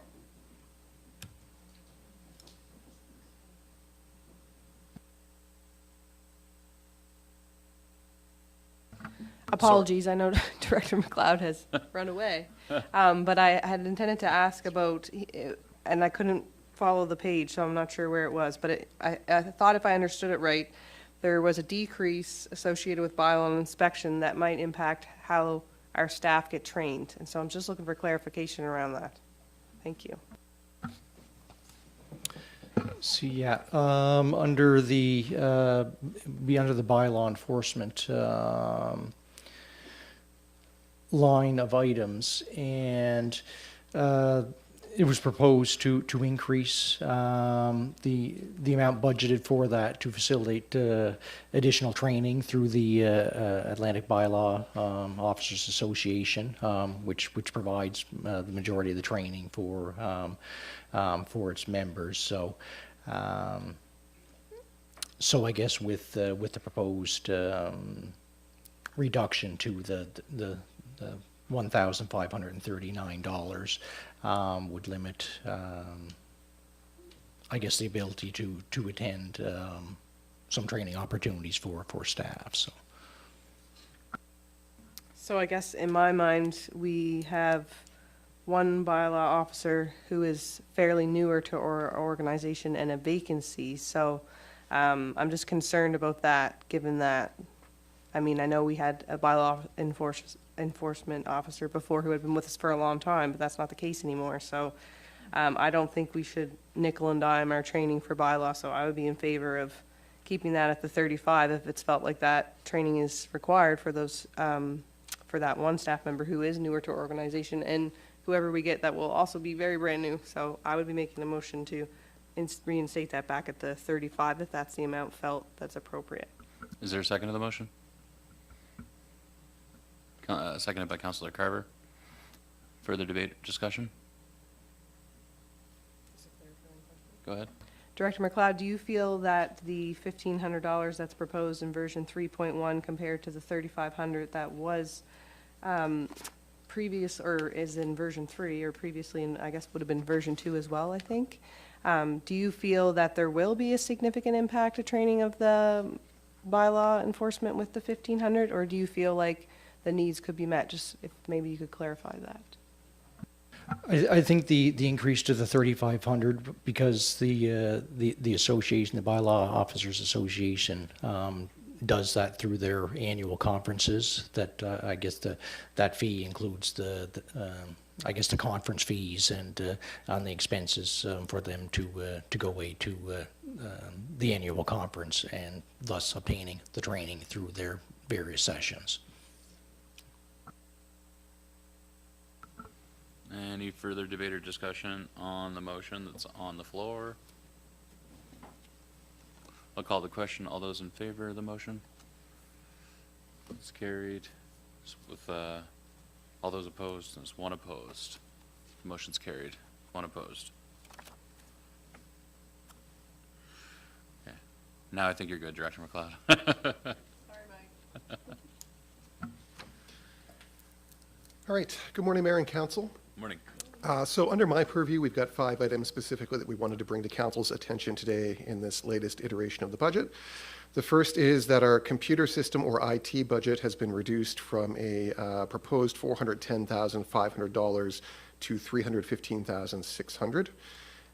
Essentially, what we're looking at here is a $95,000 reduction that would account for Laserfiche licenses and also the deferral of camera and security upgrades at the 4 infrastructure sites that Council was previously briefed on. So that would include the infrastructure building, the solid waste facility, the Caledonia treatment plant, and the water treatment facility here in Liverpool. Obviously, those cameras and that security upgrade is important. We would be looking at perhaps sussing out some more cost-effective options in future years, and we'll come back, unless Council directs otherwise, with a new implementation plan around those upgrades. Safety strategy implementation has been reduced to $20,000, so that is simply less money to engage our external contractor to deal with emergent safety issues. Now that we have a director of protective services in the organization, that individual is going to be taking on a lot of that load for us. A small one, but every dollar counts. So the municipal float fund has been reduced to $1,600 from the original proposed $2,000. That basically reflects what our 25-26 costs were. So we incurred about $1,600 last year. We will strive to incur the same this year. The communications line has been reduced to 6610. So you'll recall that originally staff had proposed adding $7,000 to bring that budget line to approximately $13,000. That $7,000 was specifically to help cover the cost of Council's community engagement sessions in each district, which we were anticipating to take place in the fall of 2026. It's still, obviously, unless Council directs otherwise, your intention to carry out those engagement sessions, so we will simply strive to accommodate those sessions on a shoestring budget. We'll make it work within the existing communications budget. And tourism and economic development, broadly, as Director Vino pointed out, we took the 25-26 budget and essentially applied that 2.6% increase to account for CPI. So without getting into a whole lot of details here, this will essentially let us to remain providing the current level of service under our community economic development budget. So that captures ECDEV supplies, brochure updates, signage programs, promotions, the acquisition of our wreaths and Christmas lights, as well as maintenance at the Liverpool Business Development Center and Fort Point, And the one thing that I did want to flag for council is, as part of the reduction and going back to that baseline, is that the latest version of the budget has removed funds earmarked to engage a community economic development consultant for 26-27. Now, having said that, we will strive to work within the existing economic development budgets to ensure that some of those specialty projects that the consultant would be doing for us still take place. But I just want to caution council that with less funding to engage that consultant, that there may be some delay in getting some of that work done simply because of access to that resource. Happy to take any questions. Can I just make a point here? I just want to note for Deputy CAO Hurdle's information, those cameras were funded from the Organics Reserve, so they should still be included in your budget. Okay, good to know. Thank you. Questions, Council? Councilor Mero. I just have a question, not about any of these line items, but I believe that Deputy CAO could answer it. On page 11 of 27, it's the Senior Safety Coordinator, which last year was at 74,966, and this year's at 83,061. That's fully funded by the municipality, and I'm just wondering what the reasoning is of the increase, and also, do we get any type of government funding towards this position? Yes, my understanding, and the Director of Finance can correct me if I'm wrong, but I believe that we received $25,000 in external funding from the province of Nova Scotia to support that position.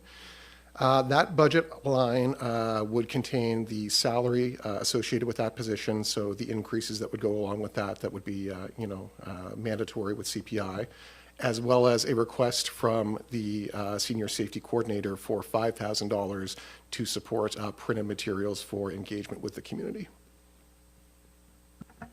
So we do receive $20,000 a year to help support it, and last budget year was a partial year, so that's why you're seeing such a significant increase.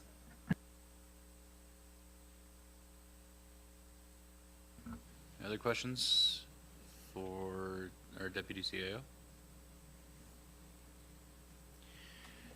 I just have concerns with and so I think when you're, I think it appears as the regional economic development. Is that the line item that you're referring to when you're talking about scaling back funding for an economic development consultant? That's correct. In previous iterations of the budget, we would have seen $60,000 in that line, and it's been reduced to $10,000.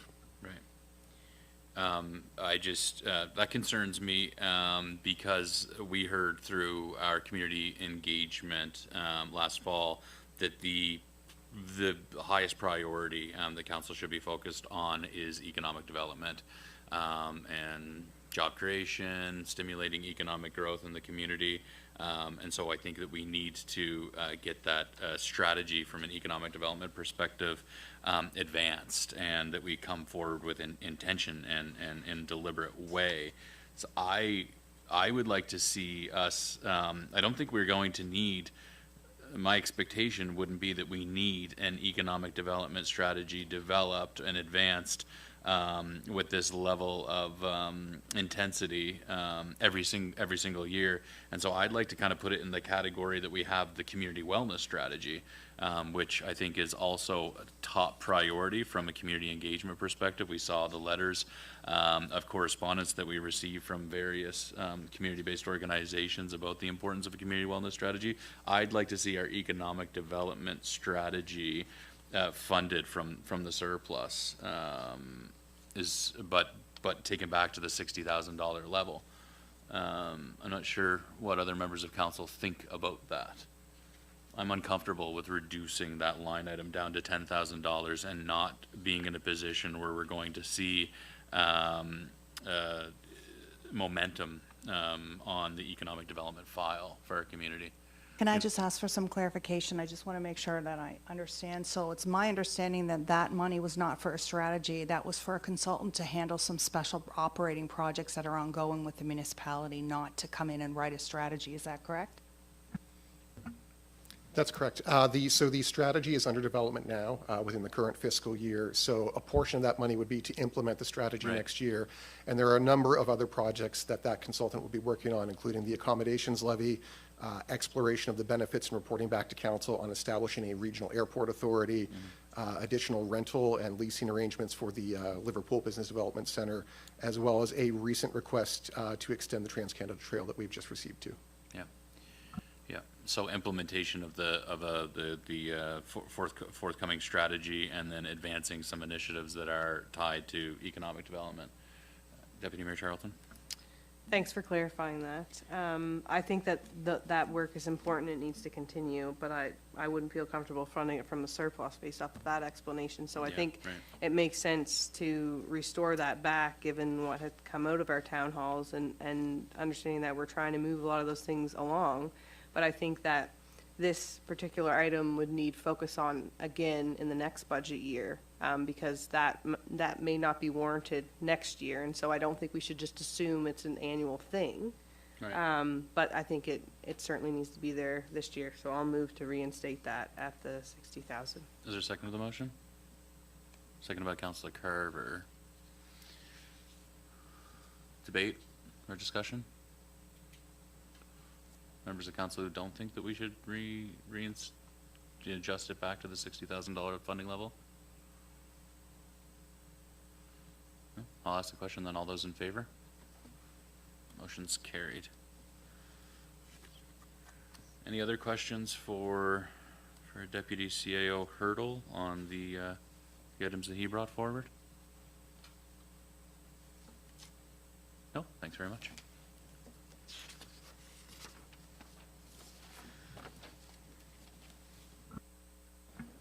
Next up, we have Director McConnell.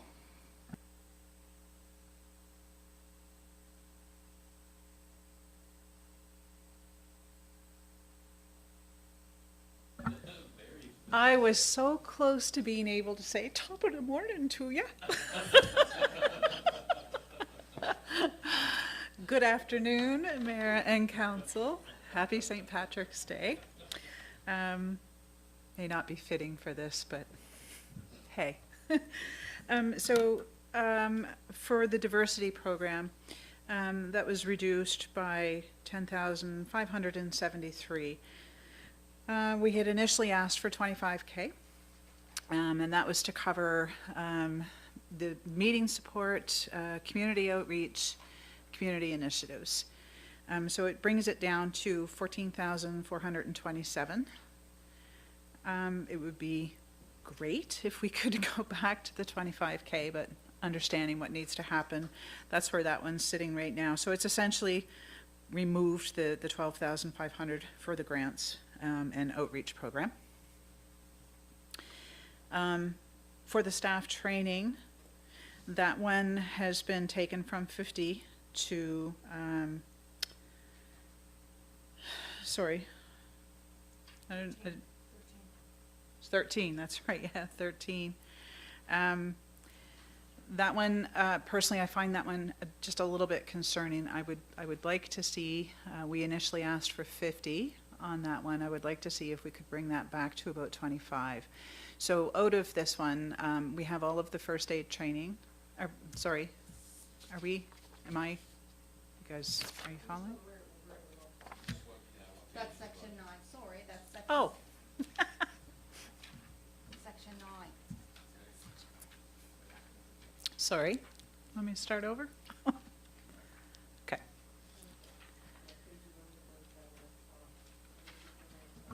Okay, so we're on page 9 of 27 of the budget document.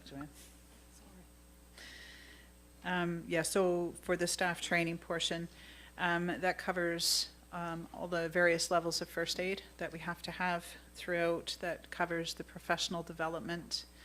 That covers the membership and certification, annual fees and dues. So at 14, I don't think that's going to quite cut it. Director McConnell, the budgeted amount for March 31st ending 2025 was only 13,000.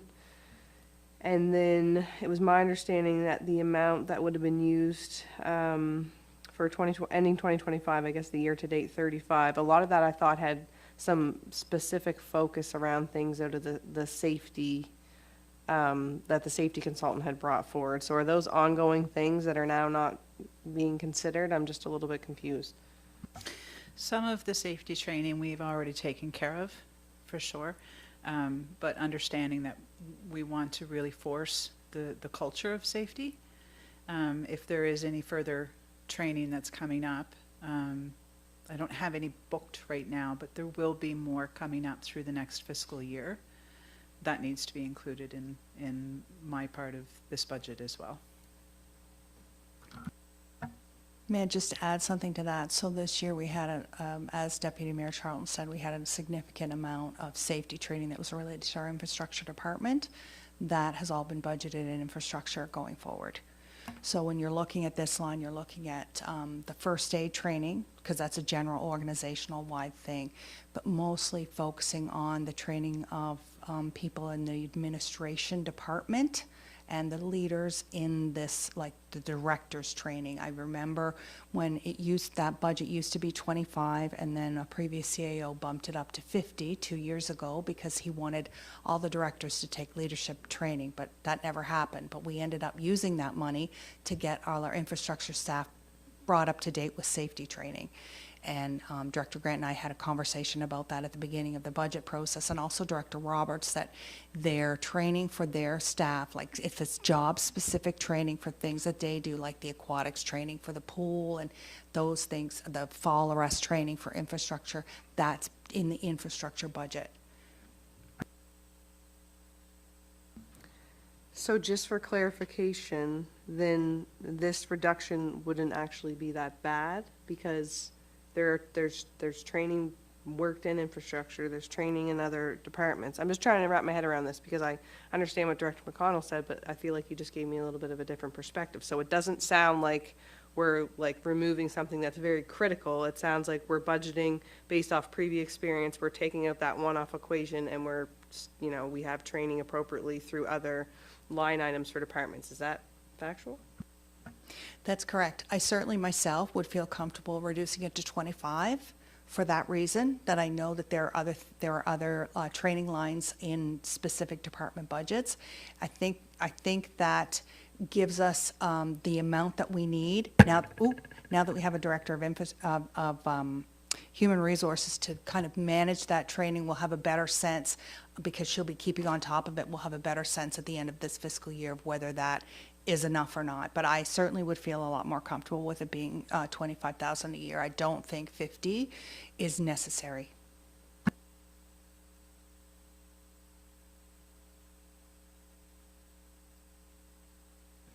So, yeah, so what I'm hearing in this conversation is that perhaps 50 is too high, but 13 is too low. So I'm not sure if, council, if you'd like to make a motion on this line item at this time, or leave it where it is. I'll make a motion to have the staff training under general administration reflect 25,000 from the 13,453 that is currently proposed. I think, sorry, is second to the motion? Seconded by Councillor Roy. Discussion? I think it's really important that we've taken some big strides forward, and I think, and there are costs associated with having a culture of training and supporting your staff to work, to be trained up to where they need to, and to ensure that folks are safe and well supported in the workplace. That comes at a cost. I agree with the Deputy Mayor here and support of this motion, that I don't think this is an area where we want to cheap out on. I think is my sense on it. Any further discussion before I ask the question, though? All those in favor? Motion's carried. I want to clarify with the diversity programs, that are framed as the diversity programs. So coming down from what was 25,000 to 14,400. So is that all, would that all be coming, that's the small grant program that was previously administered by the DIAT and is now going to, like, moving forward, would be the IQ committee be it would take away the entire grant program? Is that? Yeah, pretty much. Initially, we had 2,500 for meeting support. We had 10,000 for community outreach. There was no initial capture there under the IQ committee.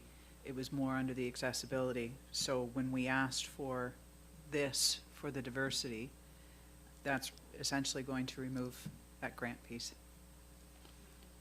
What's that? Go ahead.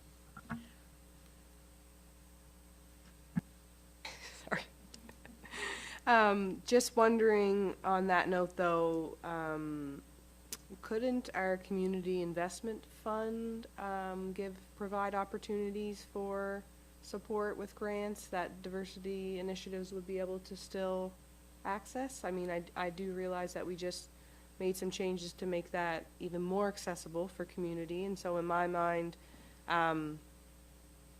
couldn't that be the case? I'm just wondering if that could be clarified, if not now, later perhaps? So I'll speak to it as the chair of the IQ committee. In my understanding, that the DIAT, the small grant program that was administered by the DIAT in the past, was distinct from the CIF in that there were different groups that were eligible for it. It's much smaller than the CIF. They're very small scale, and the eligibility criteria is a little bit different, and it affords the opportunity for community groups, or even you don't need to be like a registered nonprofit to take advantage of that program. You could be a small group of people. I think what it does is it recognizes some of the barriers experienced by members of our community who are advancing equity deserving, like advancing equity deserving advocacy, is my understanding. And that in the past there was great uptake and use and interest in that.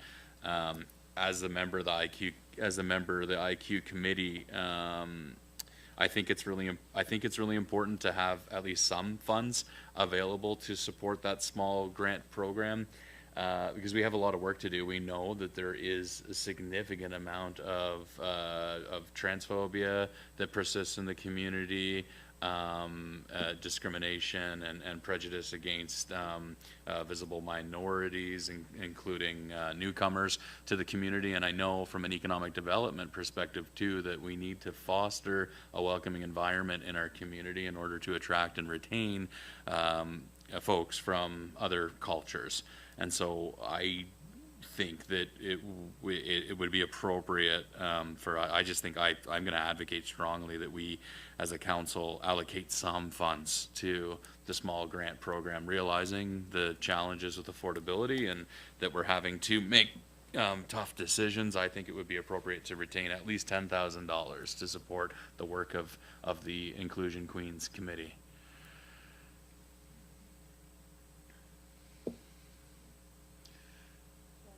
Go ahead. So I'm just wondering what that $14,000 entails. I thought I heard $2,500 for meeting support, but I'm just wondering what else in that line was that like some grants? And just trying to get an understanding. So the original budget was $2,500 for meeting support, $12,500 for grant funding, and $10,000 for community initiatives. So the revised version 3.1, took what was spent last year, like not this year because nothing was spent this year, the year before, and applied 2.6%. So it will be up to the committee how they allocate that money, that 14 and change, how they allocate that. They could say, okay, well now we're going to spend $1,000 on meeting support, and we're going to keep $6,000 for grant leveraging, and then we're going to keep the remainder for community outreach. They still have a budget, and they would get to decide how it's spent. But originally, the budget was $2,500 for meeting support, $10,000 for community initiatives, and $12,500 for grants. So with that, then, there is still some room for grants there, also recognizing what the mayor's saying, but there was community initiatives piece, it sounds like, as well. So if there was an initiative identified by that committee that they were looking for support, they could come to council and ask Yeah. for that separately. And then there are still funds available in that 14,427, that they could still give small grants out, if I'm understanding correctly. Yeah, okay. So, yeah, I think that community initiatives piece, that it would make sense to scale that, to remove that. Okay, so that entire $14,427 that's contained here would be for, the IQ committee could make use of that money. Is that right? I was just making, it's not, because I know at some point it was kind of lumped in also with the accessibility committee's work as well. Okay. Okay, I'm comfortable with that. Yeah, thank you.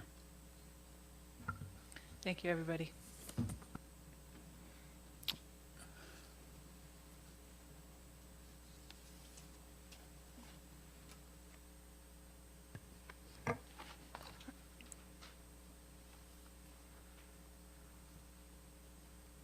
Our Director of Infrastructure isn't with us today, so he sent his number 2.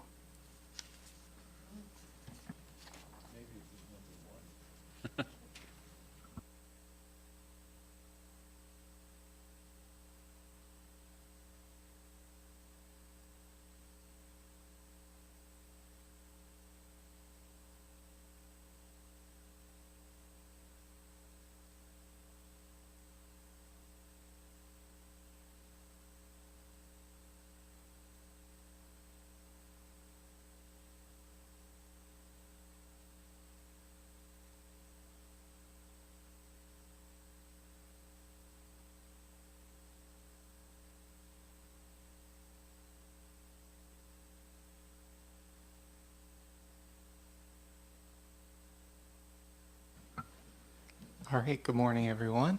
So I'm going to admit this is the first time seeing the presentation, so we're going to work through it together, and hopefully I can answer your questions.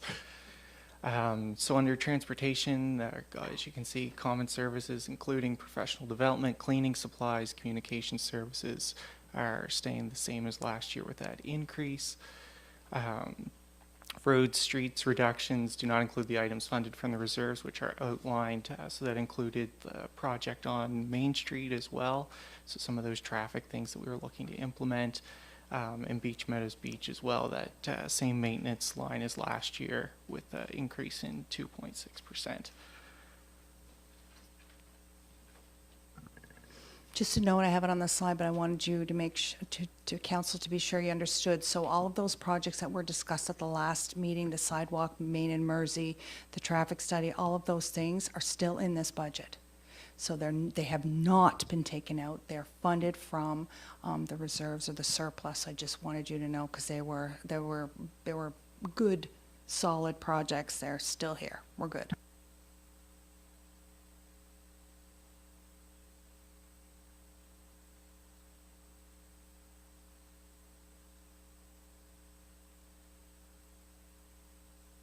Garrett, I think there's another slide of infrastructure stuff.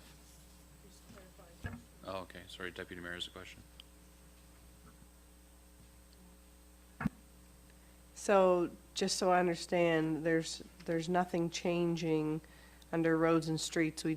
We apply the 2.6% increase, and so that's why there are reductions there. Like, is that fair to say?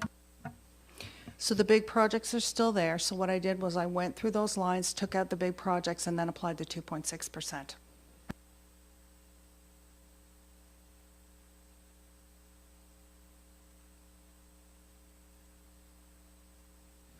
So now we're moving to section 12, which is environmental health, which is 17 of 27.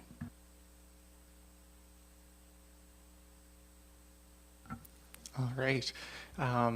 So as you can see, just a few reductions across some of those lines. I don't believe there were any large projects planned for a lot of those line items.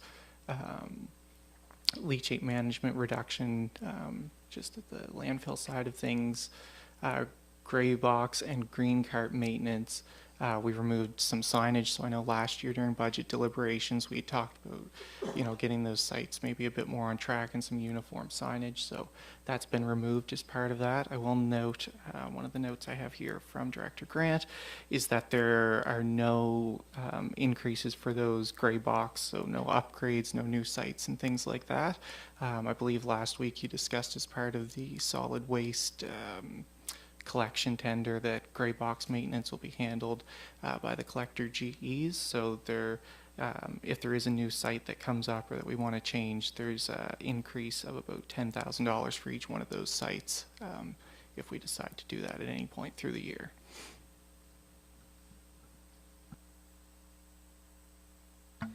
So all of these items noted on this slide were affected by the 2.6% with the exception of gray box and green cart maintenance removing $36,000 for signage?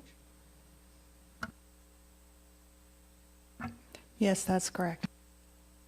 Okay, and is the reason around removing the $36,000 for signage purely just on a cost savings assumption, or I guess target, or are we expecting a different outcome with the garbage pickup? I know it was sort of touched on about the approach of collection was being changed a little bit. I'm just wondering if you could help me understand that. That was something that finance staff decided, so it wouldn't have been something that would have had any input from the Director of Infrastructure. I was looking at that line and looking at some of the big things, because I said that I had to get like 1.2 million, and that the signage was there, and it was there last year, so I took it out, but it doesn't have to stay out. No, yeah, because my understanding is that we didn't use the signage budget because we didn't update the signs because we were in limbo and committing to public engagement before coming up with a strategy for updating and improving those gray box sites, if that's my understanding of it. Is that fair to say? Yes, I do not believe it at this time that we should be removing signage upgrades to the gray box sites, would be my sense of it. How do others feel? You want to get in there? No one else is jumping for the mic. I guess I will. Couldn't we just hold that 36,000 since we had an allocated purpose in this budget that's ending for the fiscal? Couldn't we just take that money and park it out of the surplus for the next year if we're not really sure where this is going? Or do we bring it back? I'm just trying to understand what our options are, because I thought that was a big part of the approach of trying to address the gray box collection, so I'm just a little bit concerned. I don't know if any other members of council have any more info than me, but Typically, if money isn't spent in an operating year, it doesn't automatically roll over to the following year because council has to decide what's important. So it's included in version 3.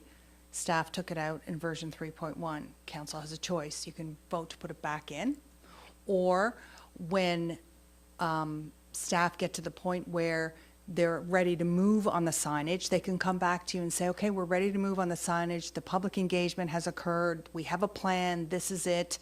And so we'd like you to approve this as an unbudgeted expense. And then it comes from the surplus. That way it's not on the tax rate. So it's not there as a cost that never happens. Yeah, so I'm fine to do it that way. I mean, honestly, I'm looking at Councillor Roy, Councillor Jenkins. A lot of the gray box sites are in your two districts. I want to be clear that because we've made a lot of commitments around improving the state of the gray box and attending to that long-standing issue, and so I just want to be clear that we're not abdicating our responsibility or stepping away from that commitment through this. But the reality is that taxpayers we've already collected taxes to pay for the $36,000 for signage in last year's budget, and we didn't use it. And so I do think it would be appropriate that as we get better clarity on what that strategy looks like and what's going to be appropriate from a signage perspective, to draw those monies back out of the surplus that have accumulated there from that expenditure not being incurred this tax year. Does that make sense? Okay.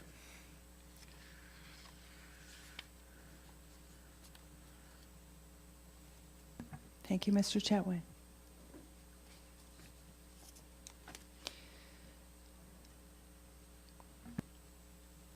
Just before Garrett leaves, I have a question about the traffic signals and markings.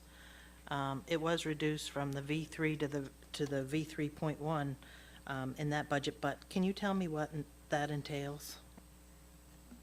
Certainly. So historically, the traffic signals and markings account for painting of crosswalks, center lines.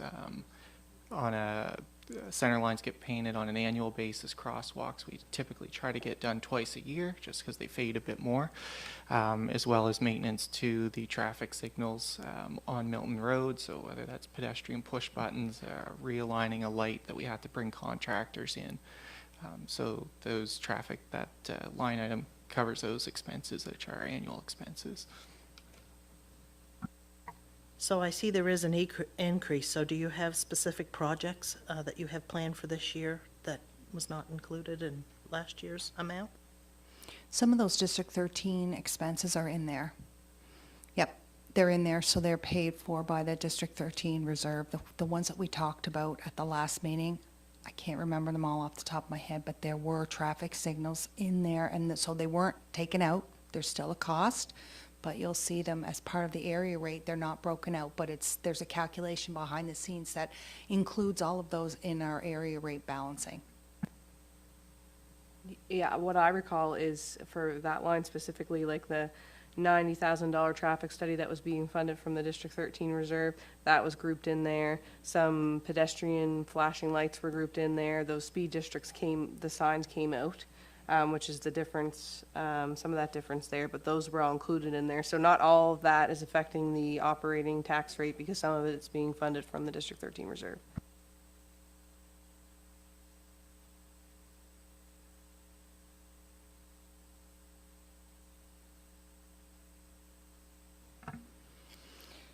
Next up, we have Director Roberts.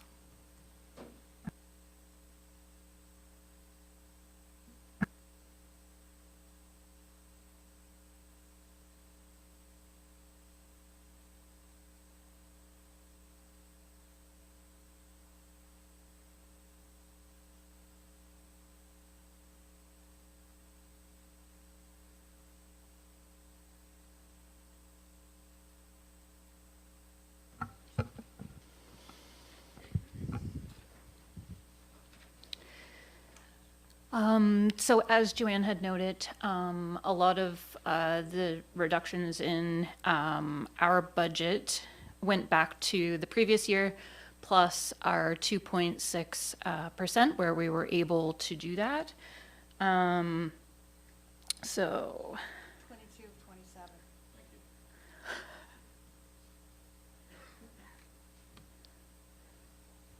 everybody there now? Okay, perfect. So there were some reductions, and I'll just go over, some of them are noted there, but I'll just note some of the implications around some of the other ones as well. So we have our office supplies for Queen's Place. So it was reduced, and Joanne, that still includes the leased photocopier, correct? So what that means is the leased photocopier is still in there. The line was reduced, so there's less money available with that still included for office supplies for Queen's Place. So there could be implications there because we also do our community photocopying program. So there is quite a significant cost associated with that as well as the things that we know that we have to purchase. So with that reduction, we could run into some issues there. So that's just a note. Under our staff training and memberships, so this was also reduced, and again, it was reduced to last year's budget plus our 2.6%. So what this means is there's just less money available for training, and we would have to prioritize the training and memberships that we do. So we would start with the things that we have to do. So we have people who have to complete training to maintain their memberships. And then with the money that's remaining, we would prioritize the staff and the training they were able to get. So this could affect other budgets as well. Some of the training included would have been for our fitness instructors to get new certifications. So it allows for new offerings, which then affects revenue or could affect revenue.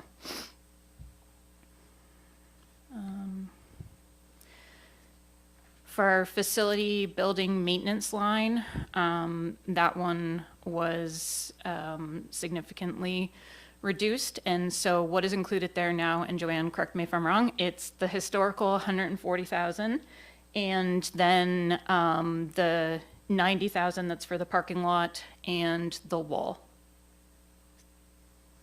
Bear with us for a second.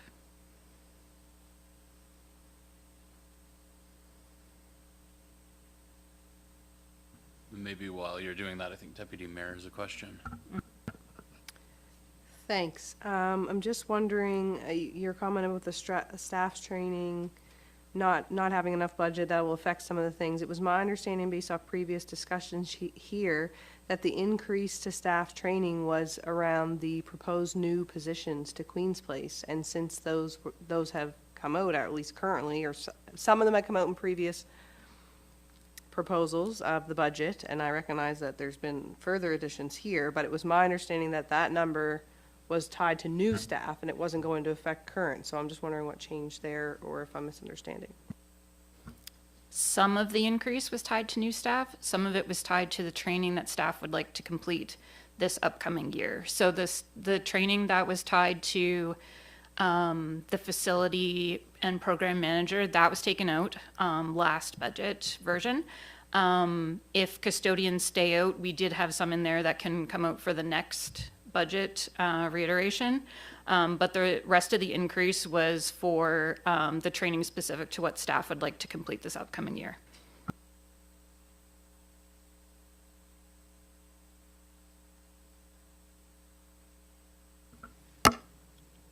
Okay, are you ready to continue? So for the facility building maintenance line, Joanne, was that correct? It's the historical 140 that's in there plus the 90 that was budgeted for the parking lot and the wall. And the 140 also includes the 52 that was in there for the recommissioning? Or was that somewhere else for being funded from the surplus? Yep.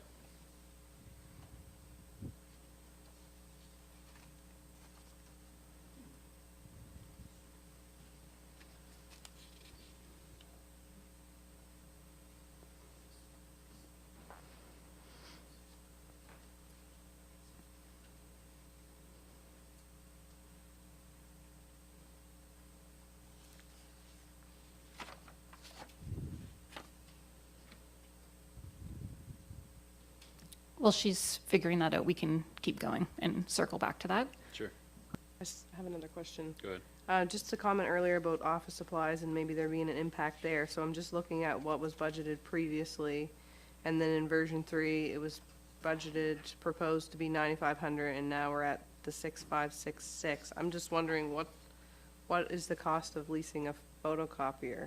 Because obviously the current amount that was budgeted previously looks like it was predominantly used, if I'm understanding it correctly.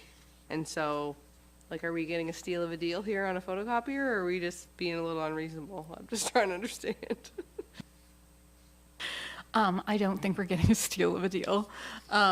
So the original one from the first version was we were buying the photocopier. Then the second version, we are leasing it, I believe, and IT, correct me if I'm wrong, I believe it's about $800 a quarter-ish. Yeah. So multiply that by 4, so that would give us $3,200 a year.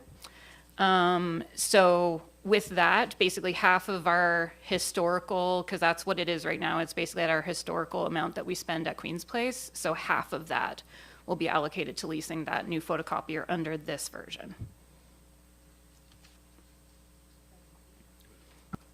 And further to that, you mentioned about community initiatives for photocopying. Can you just explain that maybe for those who aren't super familiar with that, and just so we all have an understanding of that? Sure. So we have a specific policy, and I can send it around to everyone, but it's for not-for-profit groups, and they get a certain number of photocopies a year completed at Queen's Place. And so we track it. So of course, there's paper that we have to allocate to that, as well as toner.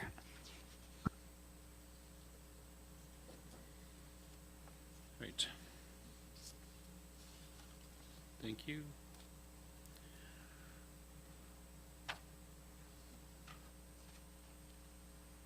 Joanne, did you want to circle back to that facility maintenance now, or do you want me to do that after? Yeah, I'm looking at the budget line that I have here, and I don't see it originally budgeted. I funded it from the surplus, but I don't see where I originally had it budgeted. Do you remember was it on that line originally? So it was included in the 343, 478?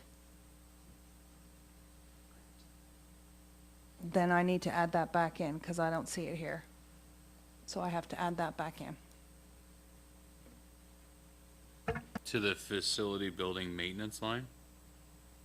Yes, because at some point, it must have been part of the original lump of 250. So usually I put everything in separately, and so it was part of the 250. So when I applied the 2.6 to the 120, the 140 that was last year's budget, I didn't factor in the 52 like I factored in the $90,000 for the wall, because that had to stay in because it's funded from surplus. I have to add that back.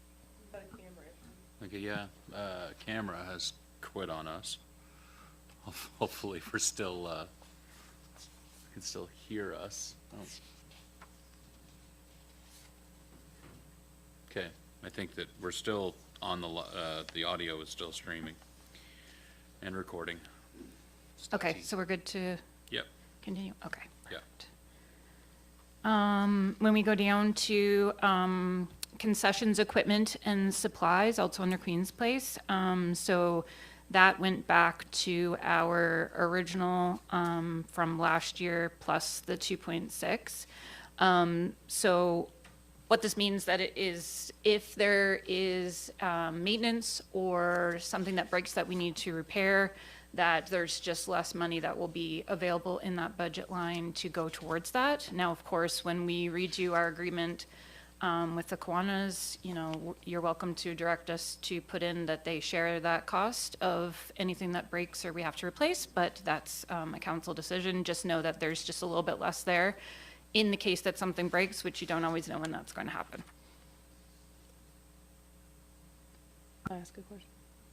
Just for clarity around that, under the concessions part, so the actual amount ending March 31st, 2025 was only $1596, then we budgeted $5,000, but we didn't spend any at all, is that correct? No, we did spend some. I'm not sure why that says nothing. I have it noted to look at for the next one, because we definitely did have things that we have coded to that budget line.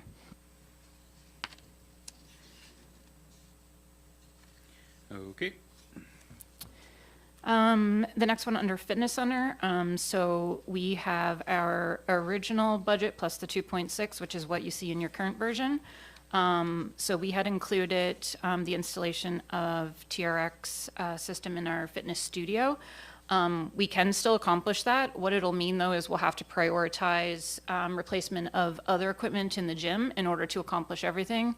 So we would have to sit down with staff, look at the things that need to be replaced for the upcoming year and prioritize that way. So it may or may not get included, but we can work within the budget that is there. We just won't accomplish everything that we had planned.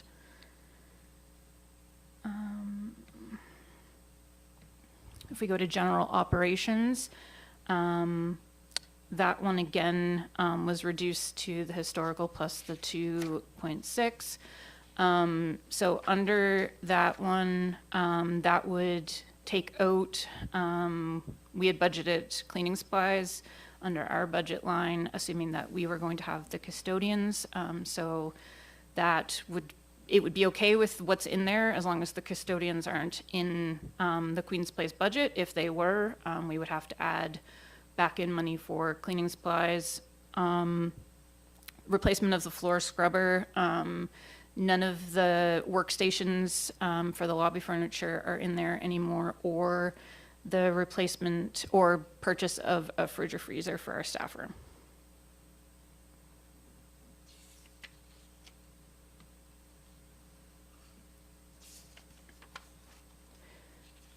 Any questions on that one?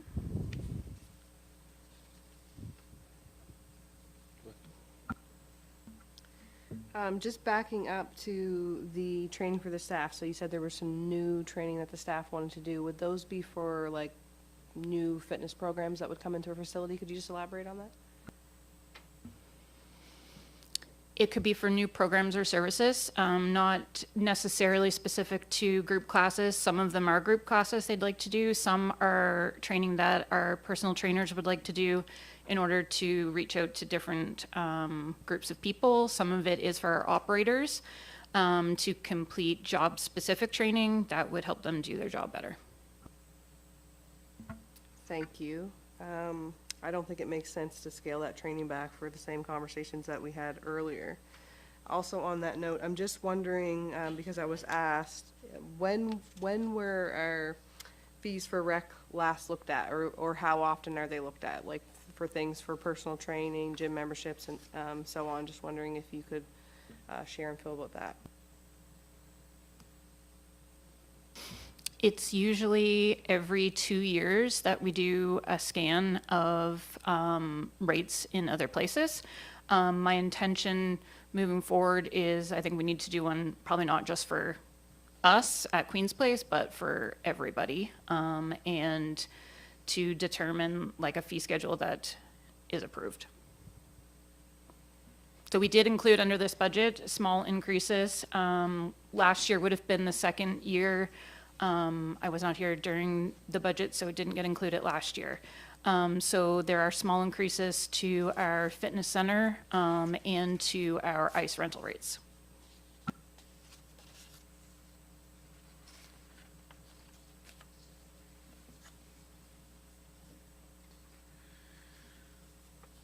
Okay. Are we okay to continue? Yes, please do. Sure thing.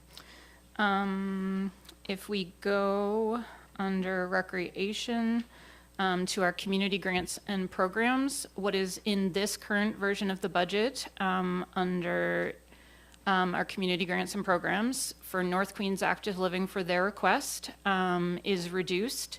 So it would be their original request of $16,500 plus the 2.6%. And for Greenfield Recreation Association, their original request was for $26,250. This version represents their same request from last year, the $25,000 plus the 2.6%.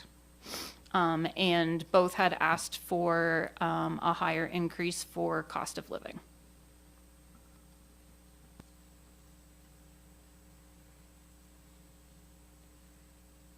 Yeah, so just thinking back to those presentations that we received from North Queens Active Living, and so it was just that they had used a different factor. I don't remember an additional ask, so it was just that they had used a different factor for cost of living increase, or? They backed their request up to when the original agreement came in. I believe it was 5 years ago. So their cost of living increase backdated to that. So it was, I believe, $3,000 in total is what they had asked for the increase. So we have it in as $16,500 plus the 2.6. They had requested $19,500, and that came in their letter of request.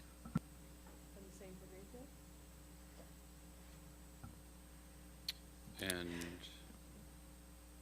Greenfields included, they requested $26,250. So that was a cost of living increase of 5%. What we have in this budget would be 2.6. but that was just for the 1 year. That, right?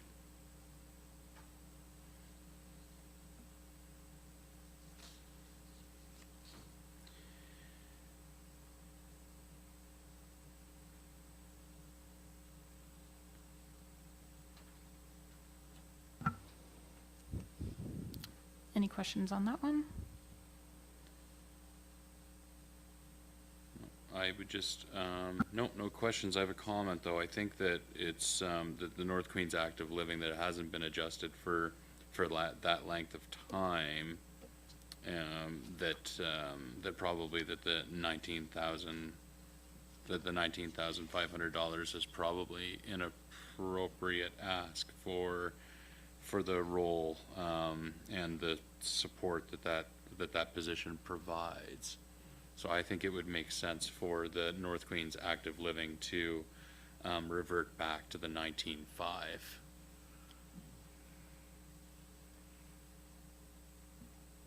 Is there a motion? Councillor Carver has moved that motion. Is there a second to the motion? Seconded by Deputy Mayor Charlton. Further discussion? Further debate or discussion? Or any debate or discussion? Okay, I'll ask the question. All those in favor of that motion? It's approved.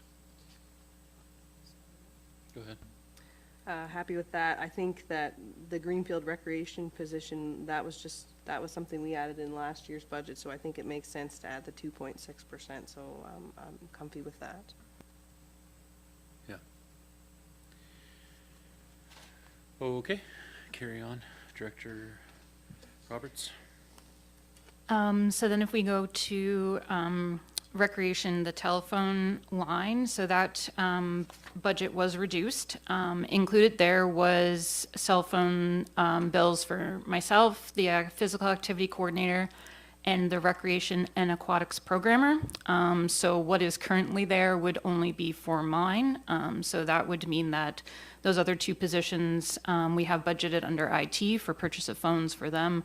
So they're not using their personal phones for work-related requirements, and so that reduction would mean that they would not get those.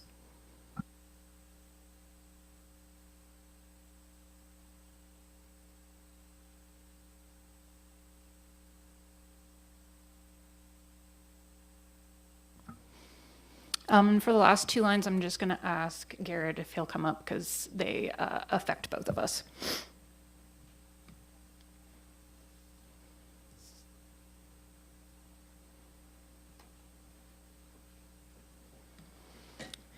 So the first one would be under the North Queens Aquatic Center, under our maintenance line. So it was originally budgeted for this upcoming year at $21,000. The reduction is just the historical budget from this current year plus 2.6%. And under that reduction, Garrett and I would have to go through the things under that line and prioritize what we actually could do. So Garrett can speak to the three items they had included, but also included under that line are regulatory things like our chemicals, safety related things. But Garrett can speak to his three and then we can go from there. Certainly. So there were some facility upgrades identified there, sinks, toilets, things that are in working condition, but could certainly use a spruce up to make that facility maybe a bit more welcoming, as well as painting of the floor, I believe. So some relatively low-cost items that can certainly be deferred until they become an issue, or if they do. The one item that was a significant amount of that budget, which we will certainly have to try to prioritize, is a new water treatment system. So that pool gets topped up regularly, on a regular basis, from the well that's on site. The quality of the water that comes from that well is not ideal, to say the least. So last year, as part of the opening process, we identified a number of issues, which a new treatment system will be able to better manage and be able to keep the pool kind of running at a more optimal presence, so less of those kind of unforeseen closures due to chemical issues and things like that. Well, thank you. That would be great because I know the community's pretty scared that they're going to lose the pool, actually. And I know the water is terrible, so anything we can do to help, that would be great. I know we have no money, but... So, but just to clarify, could you achieve the installation of a water treatment facility with an allocated budget? Certainly, I believe we can prioritize that. There's a cost currently associated with starting the system up that's presently in place. So instead of us owning the system like we do now, it would move to a rental model where a company is monitoring it full time to make sure that it's up and running. And what Garrett and I could do for the next, or Adam, or whoever needs to be involved for the next reiteration of the budget, is we could revisit this budget line and come up with our priorities and determine if the current amount would actually allow us to do those things.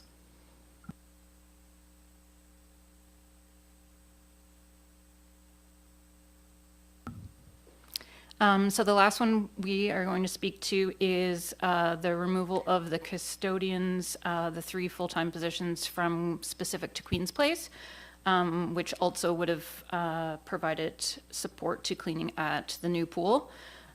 So with the removal of those for us, so we just have some, I guess, operational inefficiencies. It's nothing to do with the job that our current custodians are doing. It's just the time that we can allocate to the different facilities.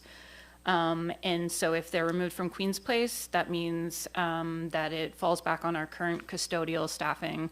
And Garrett can speak more to, you know, the, I guess, challenges that we have there and the impacts of that going back specifically to his department.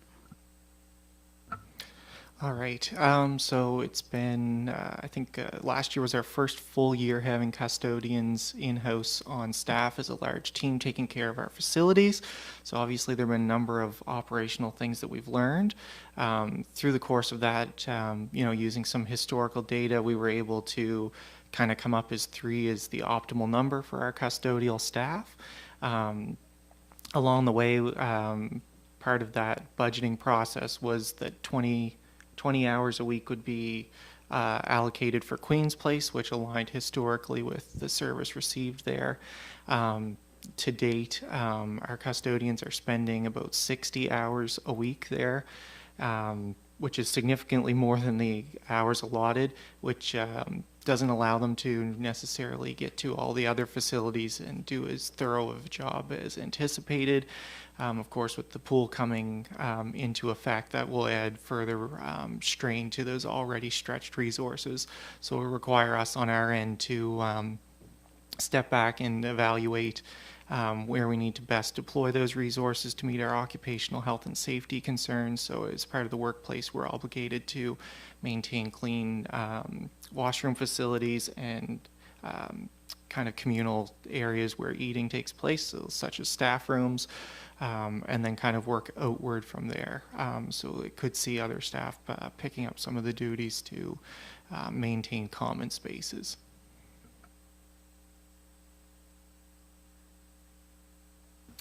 Is there any, thanks for that. Is there any consideration for perhaps, given with the addition of the pool, bringing in part-time or seasonal custodians to help support that capacity that when we can expect a higher volume of work to be required? We could certainly look at that. I think the challenge would be with seasonal staff is that you would have a high rate of turnover year to year, and we certainly prioritize cleanliness. And when you have continuous turnover, it's sometimes hard to maintain that level standard that we would like to see. But it is certainly something we could look at.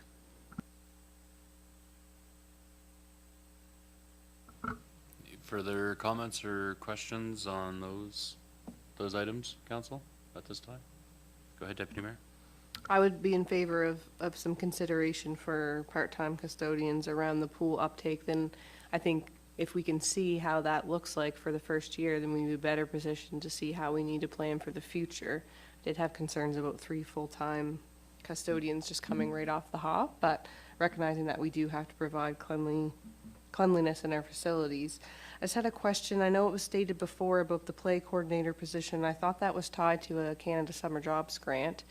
And so I just wanted to flag that and also just ask on that note with the Canada Summer Jobs, do we or have we historically accessed more funding for that for our seasonal pool staff who are often students?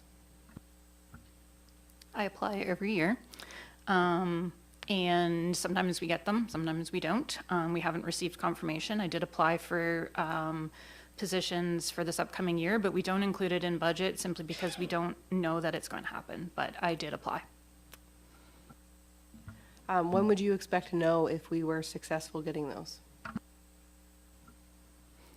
The timeline to find out kind of changes a little bit every year. I know some people have heard.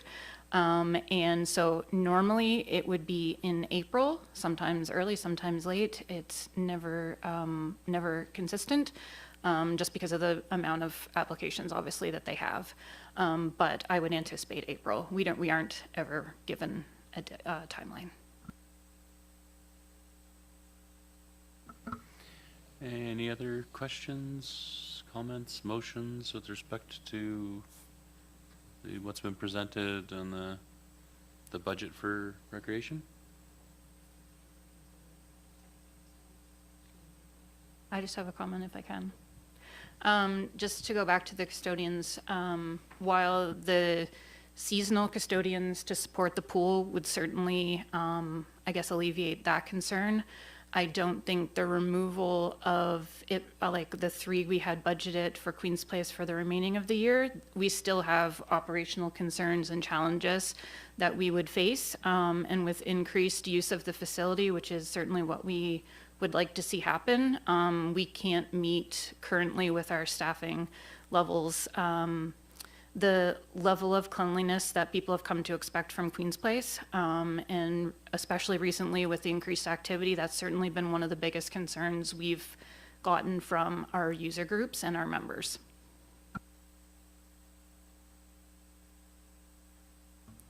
I think it would be important for council to have something come forward, like a compromise, recognizing that there are cleanliness issues that we need to address, but not at the 3 full-time equivalent staffing complement at this time. So what would be another proposal? Do you, CAO Thorpe, do we need a motion for that, or is that direction clear that that would just come back, or what's the preference? So, Mr. Mayor, what I'm hearing council say is that staff will take the direction to go and bring back options at subsequent budget meetings. If that's the will of council, understood, a motion is not needed. If there's different direction that council's looking to achieve, yes, please, a motion would be great. Does that seem okay? Is council comfortable with the idea of staff bringing back different options with respect to custodial and cleaning services for Queen's Place and the pool and the rec infrastructure over there? I'm seeing nods of heads. Okay, so let's go ahead, Councilor Merrill. I guess one of my questions is, if we haven't had a custodian, a full-time custodian, on in previous years, how was the cleaning getting done then? Is that specific to Queen's Place? So we've only been under this current model for 1 full year and half of the previous year. So prior to that, it fell under Operations Department, who reported to Department of Infrastructure. So Garrett could speak a little bit to that. But it fell to facility staff, and it was 1/2 staff person, I believe. Garrett, you can probably speak to that. For sure.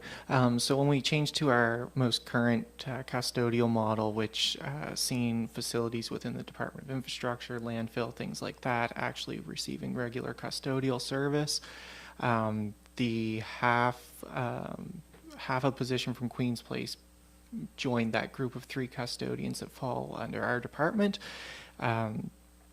So there was, I guess, a half-time person at Queen's Place responsible for that, and as part of the larger team of the operations department. Over the last couple of years with the implementation of our new safety program, I know that has pulled away those operations members from doing some of those more maybe routine tasks and changing their priority to maintenance of the physical plant of that facility and doing safety checks and things like that. So there's definitely a change in operational requirements in the facility sense. So there's not necessarily a direct correlation to be able to say why that's changed. There's a number of reasons in changing in the organization. I'd also note that our operations department does still clean a portion of the facility. The custodians don't clean the entire facility. So our operators clean the dressing rooms, the facility stands. The custodians do all of the washrooms, the track, and the lobby. And our fitness staff are required to clean the fitness center. Councillor Jenkins? So if infrastructure wasn't looking after the cleaning, then they could reduce their staff down and then it could be increased at Queen's Place. Would that work? To be clear, there's a number of facilities that are staffed, so balancing them on a schedule that works with the facilities that we also operate, so making sure that we can clean at evenings at some times. So we also clean the library facility as well. And I'm trying to remember the number of facilities off at the top of my head, but the solid waste facility, water treatment plants, wastewater facilities, the infrastructure department, as well as the offices out here at the municipal administration building. So there's quite a bit of travel involved with cleaning all of those facilities and ensuring that they meet the standard that we require, which right now has kind of been sacrificed to maintain the minimal level of cleanliness expected at Queen's Place with those 60 hours a week.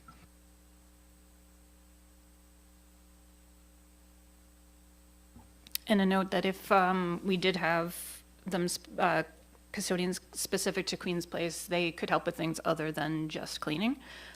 So in the winter, we are responsible, our staff, for clearing all of our entrances and exits. So egress is a requirement to be open. And so right now it pulls our operations staff, and often they're coming in off days off and vacations because weather happens when it happens and we don't have extra people to support those types of things.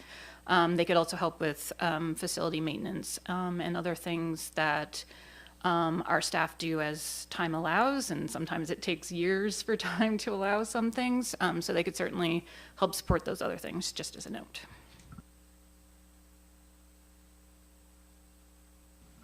Okay, any other comments, questions on the recreation portion of the operating budget? Go ahead. I think the other thing I would like to say, and I guess it would require a motion, it would be to reinstate the staff training, which I suspect the 18,200 is what's required to meet that, to meet that. If that could be clarified by Director Roberts, I'd appreciate that. Sure thing. That's something I can certainly look at again. If custodians don't remain in the budget, I will reevaluate that because there is training tied in that budget. I didn't take it out just until we made a decision on that, but I will revisit that and make sure that what's there is appropriate. Okay, thanks. Any other questions, comments on the recreation portion of the operating budget? No? Okay, at this time, I will call for a recess so that staff and council can eat some lunch. 40 minutes, reconvene at 1:45. That's okay? Okay.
Okay, are we ready to get going again here?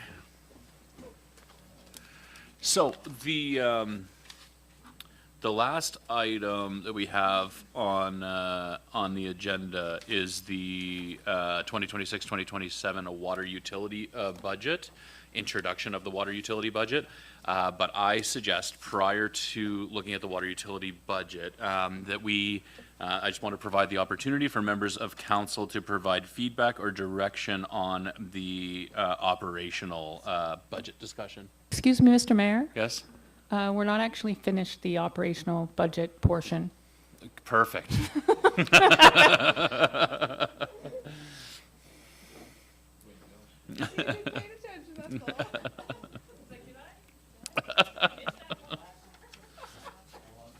Oh, look at that. There are pages left. Perfect. Well, that's good because I wasn't done talking about it. Okay, then let's dive back into it. Then is it Director Vito? Is it back to you? Is it? Tried to get rid of me? Not quite.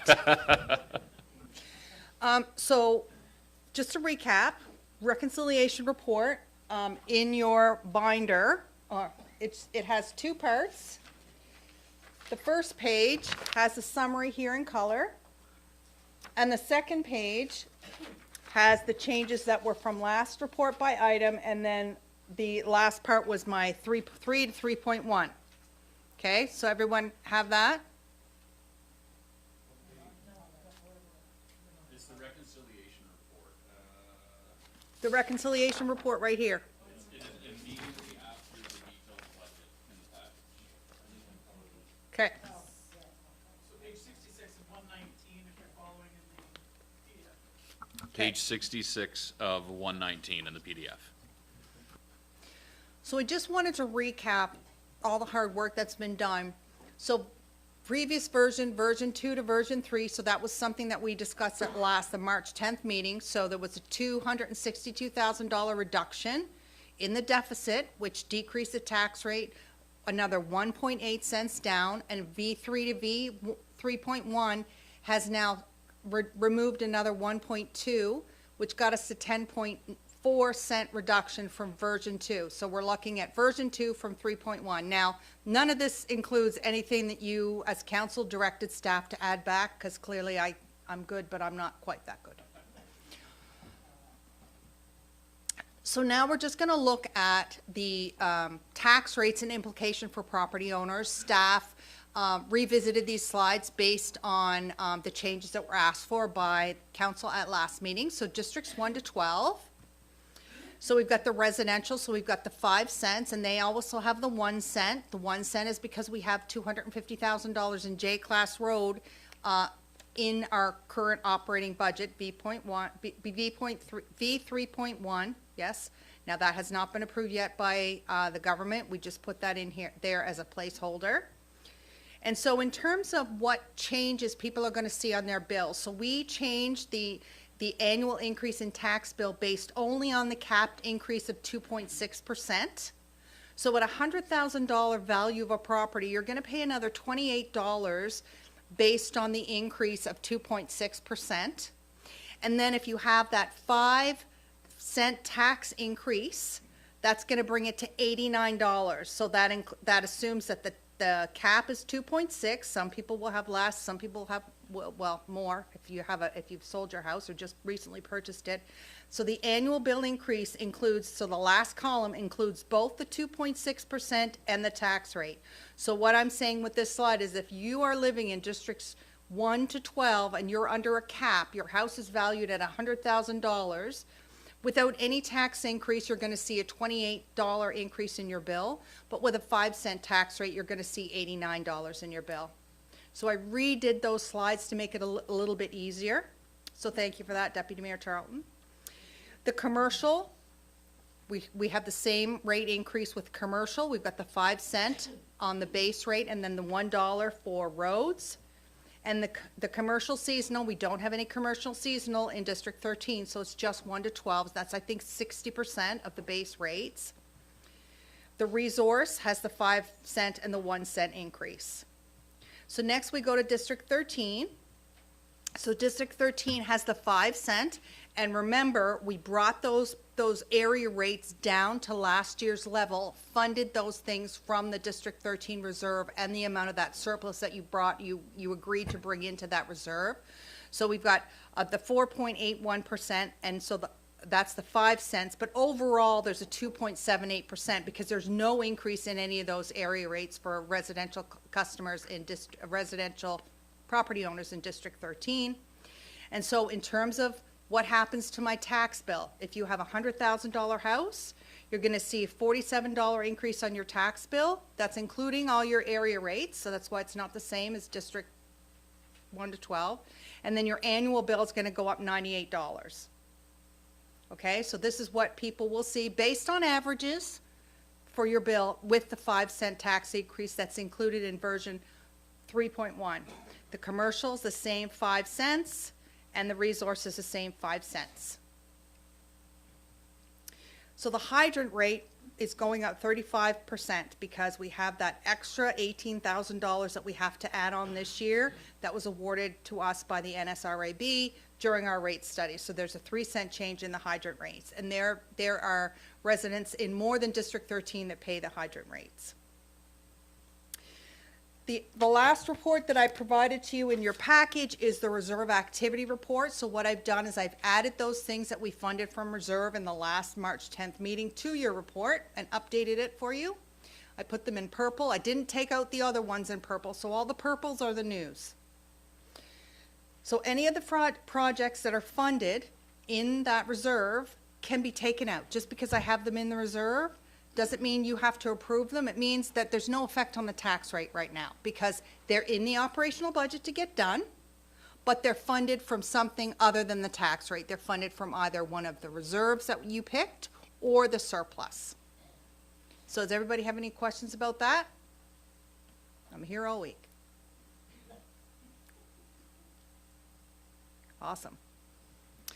So next step, it's up to you. So it would be really great for me if maybe I had the municipal clerk to just read over the motions and you can review them to make sure that we have everything that you wanted me to change in the next iteration of the budget. I will tell you right now that there are some things that I know I'm going to be doing. I know I'm going to be taking the medical down to 0%. It's going to save us a few $1,000s, but it all helps. I had our meeting with our rep last Thursday afternoon, so that'll be done. Our deputy CAO said that because we are not going to be anticipated to join the new emergency measures organization till halfway through the year, so we're going to take that 70 and reduce it to 35. So those things I know we're going to do. And then there's the things that you have discussed today that I will put in. I noticed a couple of things that I have to add. I have to add back the commissioning report, for example, for Queen's Place. And I also have to add back the $68,000 in cameras because I took them out of the IT budget, but they need to go back in because they're funded from reserve. Would that be okay, Madam Clerk, if you just go over those motions? Is that possible?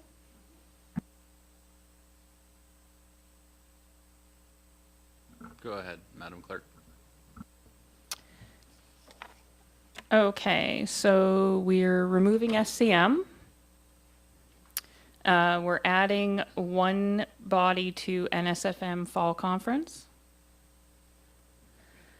We are leaving the fire services calculations as they were historically, the 5 cents. We are restoring the funding for bylaw training. We are restoring the $60,000 into ECDev. We are increasing the staff training up to 25,000. And we are reverting the grant funding for North Queens Active Living to their original ask. And that's what we've got so far. That's what I had on my list for motions. The only other sort of informal direction was with respect to options around custodians for the rec.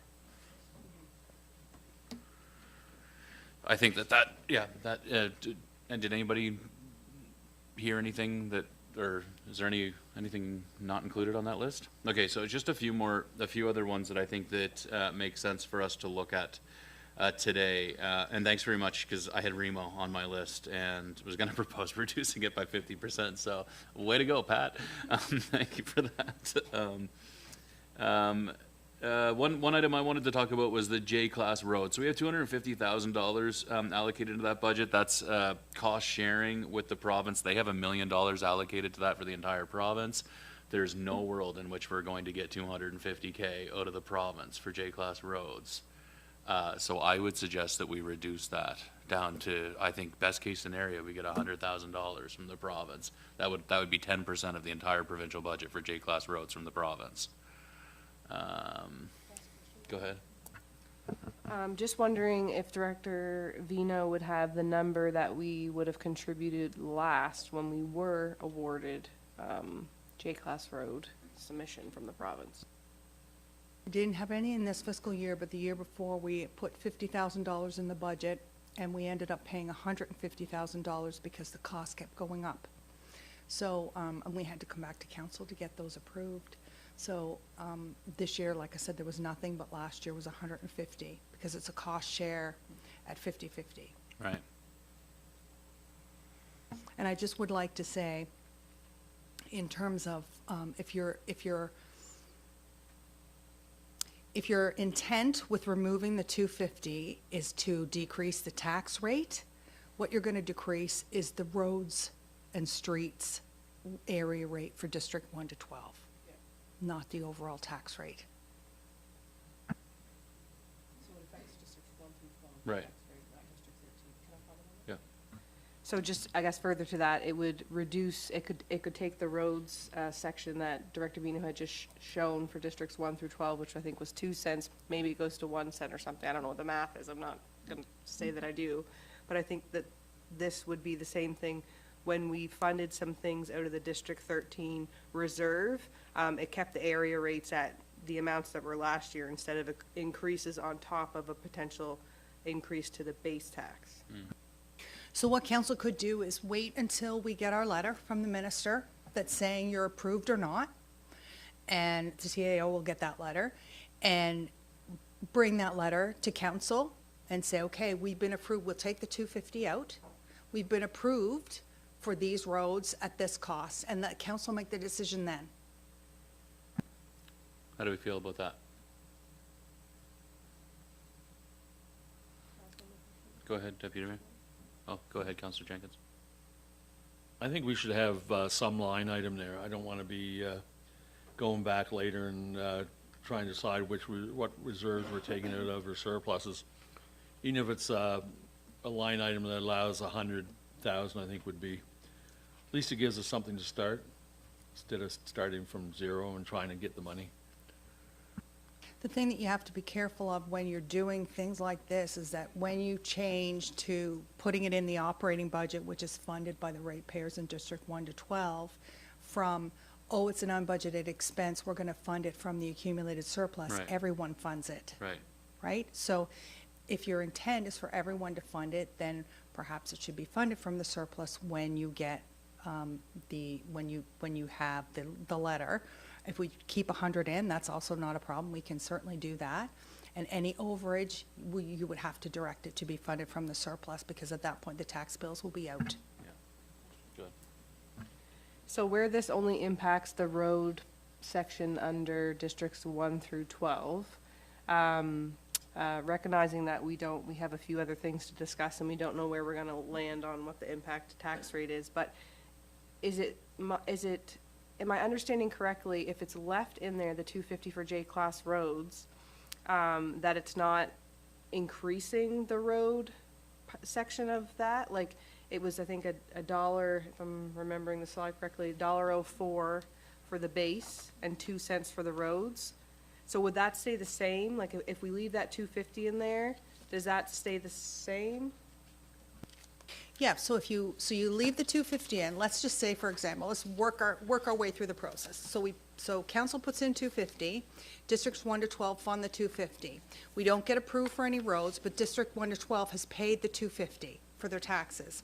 We would do the same thing. I would ask as staff that we be allowed to do the same thing at council discretion, to take that 250 and put it into a J-class roads reserve, because it's already been paid for by districts 1 to 12. We didn't get approved for any money. Yeah. And then we have that to put towards the following year, and we start to do that. If that's the intent with, that seems to be the direction, it's the fair direction to go with these area rates, to make sure that when the money is charged to ratepayers, they get the services associated with that money at some point. It might be deferred for a year because the province doesn't approve any of our roads. Yeah. But at some point down the line, there will be a road, a J-class road, that we will be approved for, and we can use that money rather than charging them an area rate in that particular year. We can balance it from that reserve, just like we do Yeah. with the current area rates for District 13.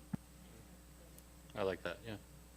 I think you can read my mind, because that's exactly where I was going. Do you need a motion for that? Because I'd be happy to put that motion forward for that direction of to also include a J-class roads reserve, so that if the 250 is not used, it's parked there, and then we can leverage it in future years. So the question is, do we want to, do you want to keep the line item at 250 though? Yeah. Because then we would accumulate a reserve. I mean, because I don't want to be dismissive of the state of J-class roads in our community, and we do need to be funding, spending, yeah, we need to be contributing to J-class roads, yeah. I think from what Director Grant shared with me, the cost of doing these J-class roads has really, really escalated. So I would advise, as your Director of Finance, from the things that I've seen, that you keep the 250 in there, because even a portion of a kilometer costs that. Yeah. Councilor Merrill? And I guess my question goes back to the same as District 13. You know, how much did we put in the last 5 years?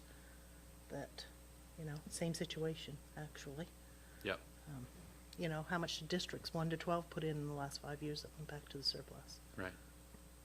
Since I've been here, the J-class roads have been overspent. So District 1 to 12 have funded what was in the budget, and the overage has been funded by the accumulated surplus, which is everybody. Right, okay. Go ahead. I think also too, in my recollection of previous conversations, is that we didn't even really try to go after J-class roads, because they weren't, like, the municipality wasn't successful, so I don't even think we were budgeting for them. Only recently, I think that became a thing, if I'm remembering that correctly. Okay. So I think the deputy mayor made a motion. Did you? He kind of. And it is to, yeah, establish a J-class roads reserve fund. Is there a second to the motion? Councillor Carver, I'll invite you in. Yep, go ahead, Director. I will still come back to council, even if the motion is on the floor now. I will still come back to council once we get the letter from the CAO Right. about what roads we've been assigned or approved or whatever, so that if we haven't been approved any, then I'll just reaffirm the intent to make that District 1 to 12 reserve. Because I Great. think it's important that council understand that this is what we asked for, this is what we got. Maybe nothing, maybe more than we thought. So it's just a good kind of gives you some perspective on the costs associated with maintaining those roads. Is there any further debate or discussion on the motion that's on the floor at the present time? Councilor Fancy? Okay, so if we take 250 and put it into a reserve, rather than putting in 100,000 into a reserve, that 125,000 or whatever we put, that we don't put it, say if we just put 100,000 in, the rest of the money, if we put the 250 in, that comes off the tax rate, doesn't it? Yay or nay? So the J-class road is an area rate for District 1 to 12. So currently at the 250, it's a penny. It's a penny on the tax rate that will be on the District 1 to 12 ratepayers. If council reduces it to 100, it'll be a third of a cent. And so you absolutely, council can reduce it to 0 if you wish. My concern with that, I guess, is that if we are awarded a road, the chances of that $250,000 covering more than quarter or half a kilometer is very slim. So I would rather go with the 250. That way, if it doesn't get spent, it gets put aside for next year's ask. And then we have that money. It's a penny on the tax rate, so it's very minimal. But I understand council's sensitivity to tax rate increases. So whatever council decides, staff will do.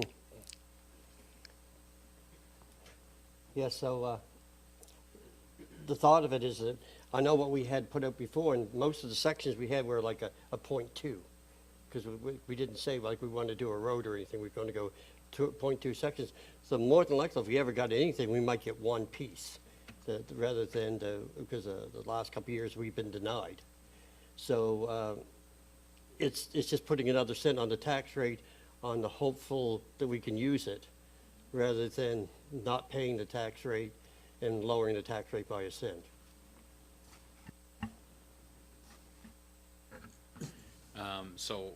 Councillor Fancy, if it's okay with you, I'll ask the question about the reserve, but then if you would like to make a motion with respect to the amount that we're contributing to the J-Class Road reserve in this budget, in the upcoming budget year, then I'd happily receive that motion. But are there further questions or comments about establishing a reserve? I think in this day and age, it would be good for us to establish the reserve, just so we have something looking forward, and we can better manage the costs over time. Once we have that reserve started, then we can say, okay, we're gonna take a cent off or whatever, but we'll always have money in the bank to deal with it. Yep, I very much like the direction of establishing reserves for area rates that go unspent. I think that's a good piece of practice. All those in favor of the motion? It's carried. And Councillor Fancy, I'm not sure, would you like to look for a motion to decrease the amount allocated for J-Class roads at this time, or? Yes, I'd like to see it reduced to 100,000 that we put into the reserve. Is there a second to the motion? Seconded by Councillor Romero. Would you like to speak to it as the mover? Would you like to speak further to it? Yes, like I said, it's we've asked. It's been, I think, about 3 years now since we've even got any takers from the province on this, because it's the program is so small that if we got something, it would, like I said, all of our ones we requested, like as a 0.2 or 0.16 or something like that. Small so even if they pieces, gave us one, we would be, I think, still into the spot of where we needed to be. But if we put 200, if we put 250 in there, then that's putting up almost another cent on the tax rate. And we're just holding it there and making the tax rate higher for districts 1 to 12. So, Councillor Mayor, did you want to speak to it, or? Okay, would anybody else? Go ahead, Deputy Mayor. What was the total amount of section that would have been done in the year before that you articulated to, that cost about, I think you had said 150?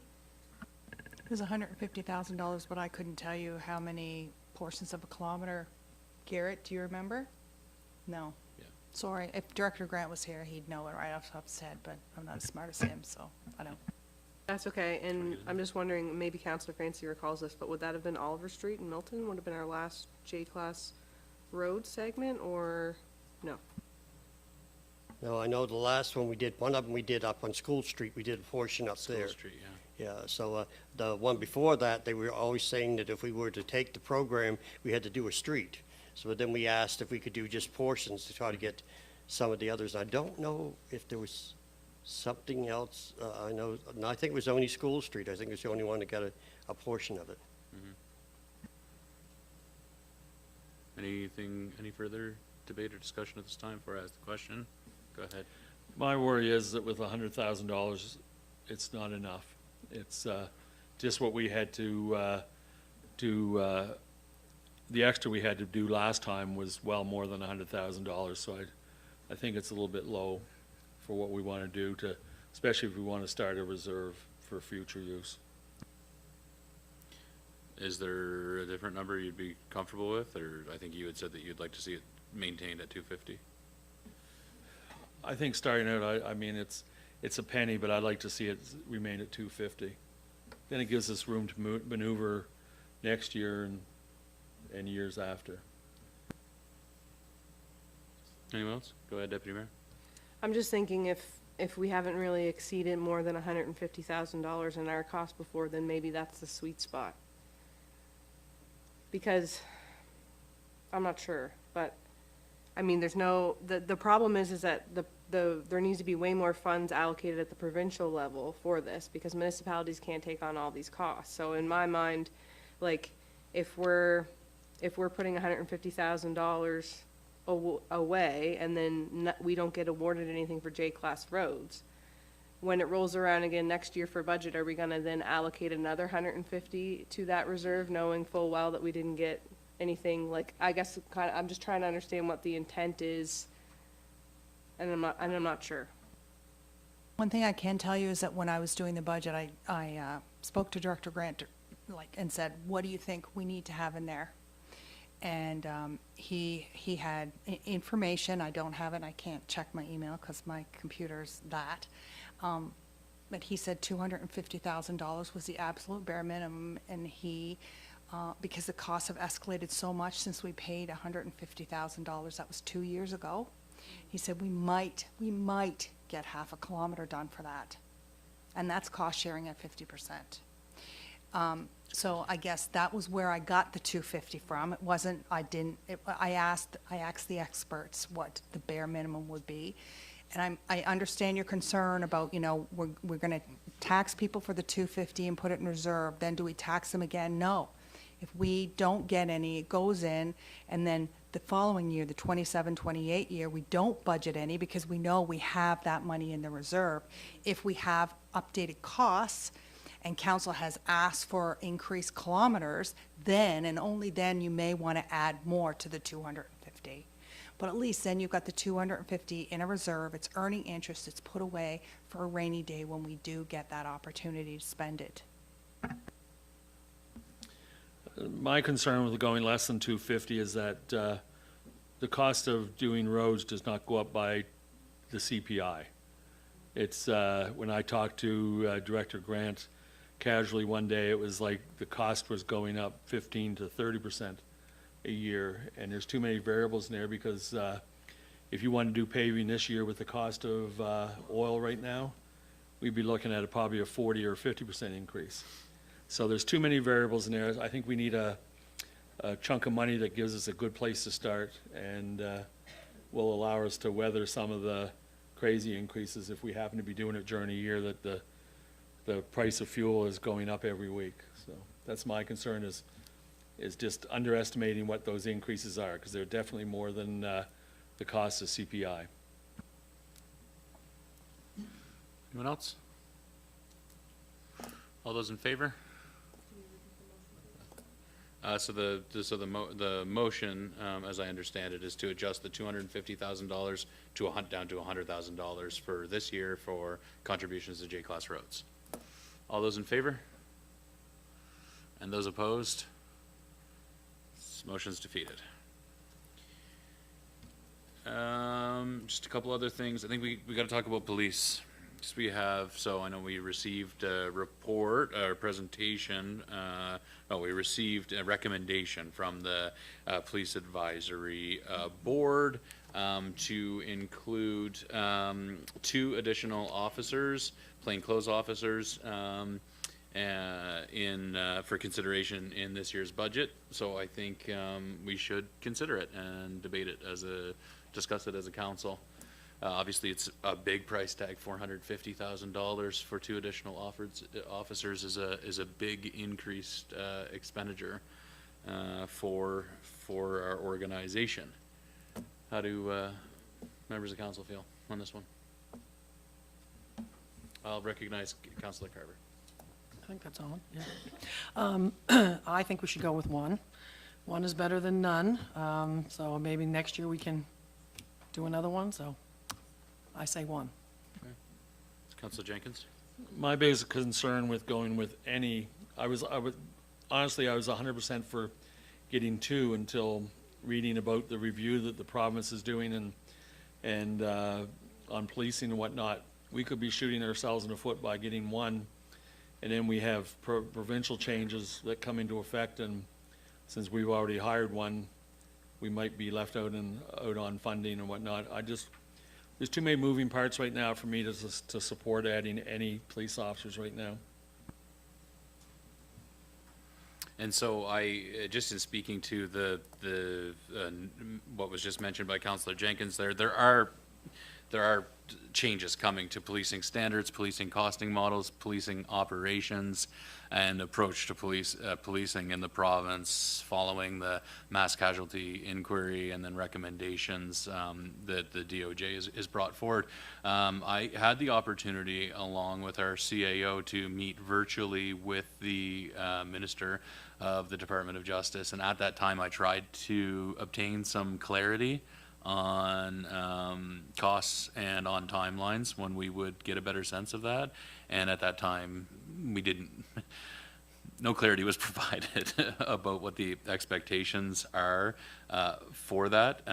But it is on the list of things that they're talking about, the province is talking about with respect to policing, looking at levels of service, standards of sort of an appropriate complement for detachments is something that they are looking at, and there is a level of uncertainty about what current funding levels from the municipality, how that's going to impact some of these decisions and what that looks like moving forward. There certainly is some uncertainty around that. So I just wanted to provide that context for this discussion. Go ahead, Councillor Merrill. As chairs of the Police Advisory Board, we have discussed priorities for moving forward, and drug enforcement was the top priority. We were to list 5, and the RCMP would take their strategic plan and go forward with their plan in motion for the year from our priorities, and drug enforcement was our top priority. How long will it take to have all of these clarity on all these decisions? Don't know. A year, 2 years? We don't know.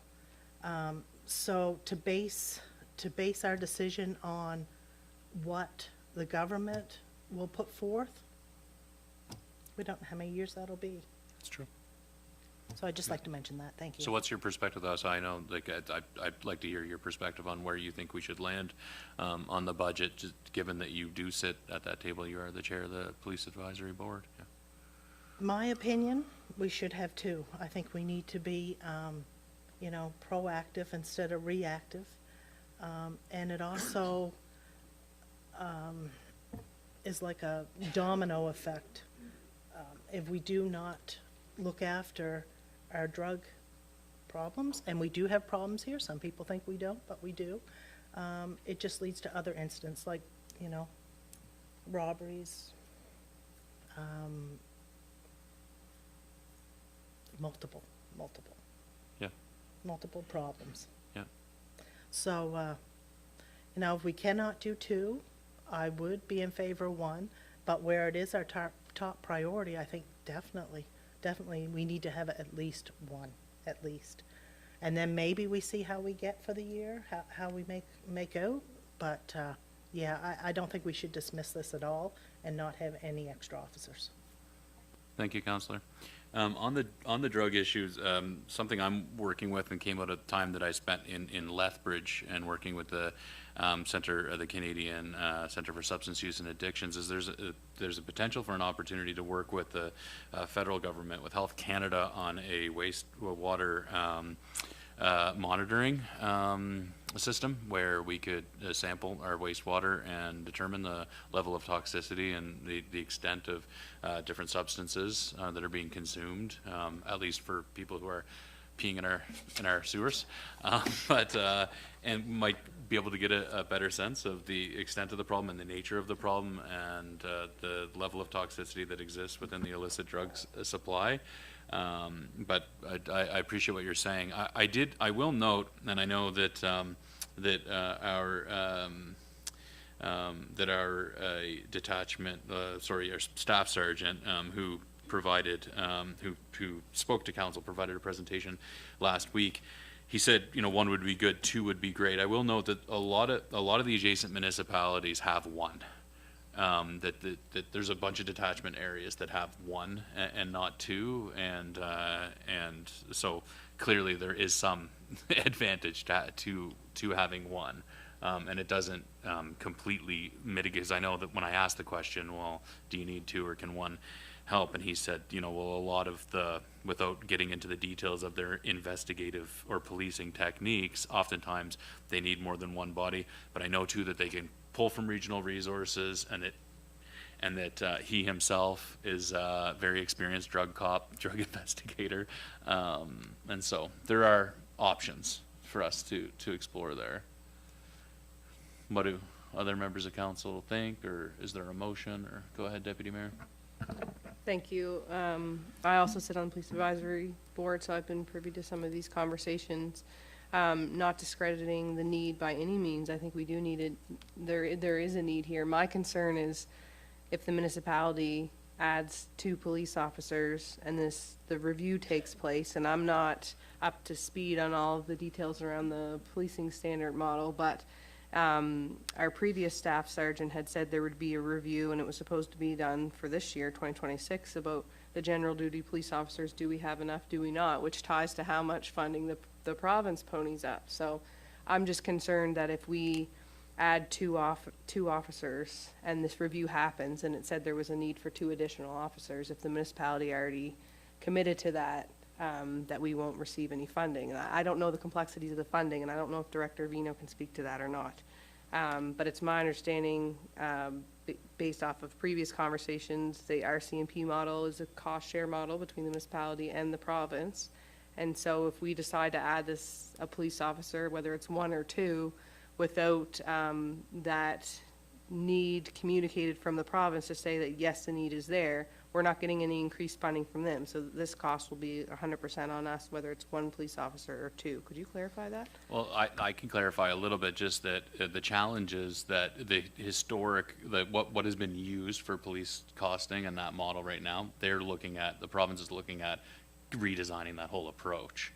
So we don't have certainty in terms of how they're going to determine what the municipalities' contributions will be, what the province's contributions will be, how they'll determine the appropriate staffing complement. Like, that's all to be determined right now, and which is why I think we haven't gotten that the review on our current, because why go and do the review of the appropriateness of our staffing complement when they're going to bring forward a new kind of methodology for establishing that? And I don't know that for certain, but I'm reading between the lines that it seems like there's a delay in that, because why go and do these reviews with the existing methodology when you're going to introduce a new methodology? I think there's something to be said there for that, but I'm not sure. Did you have anything more on that one, Director Vino?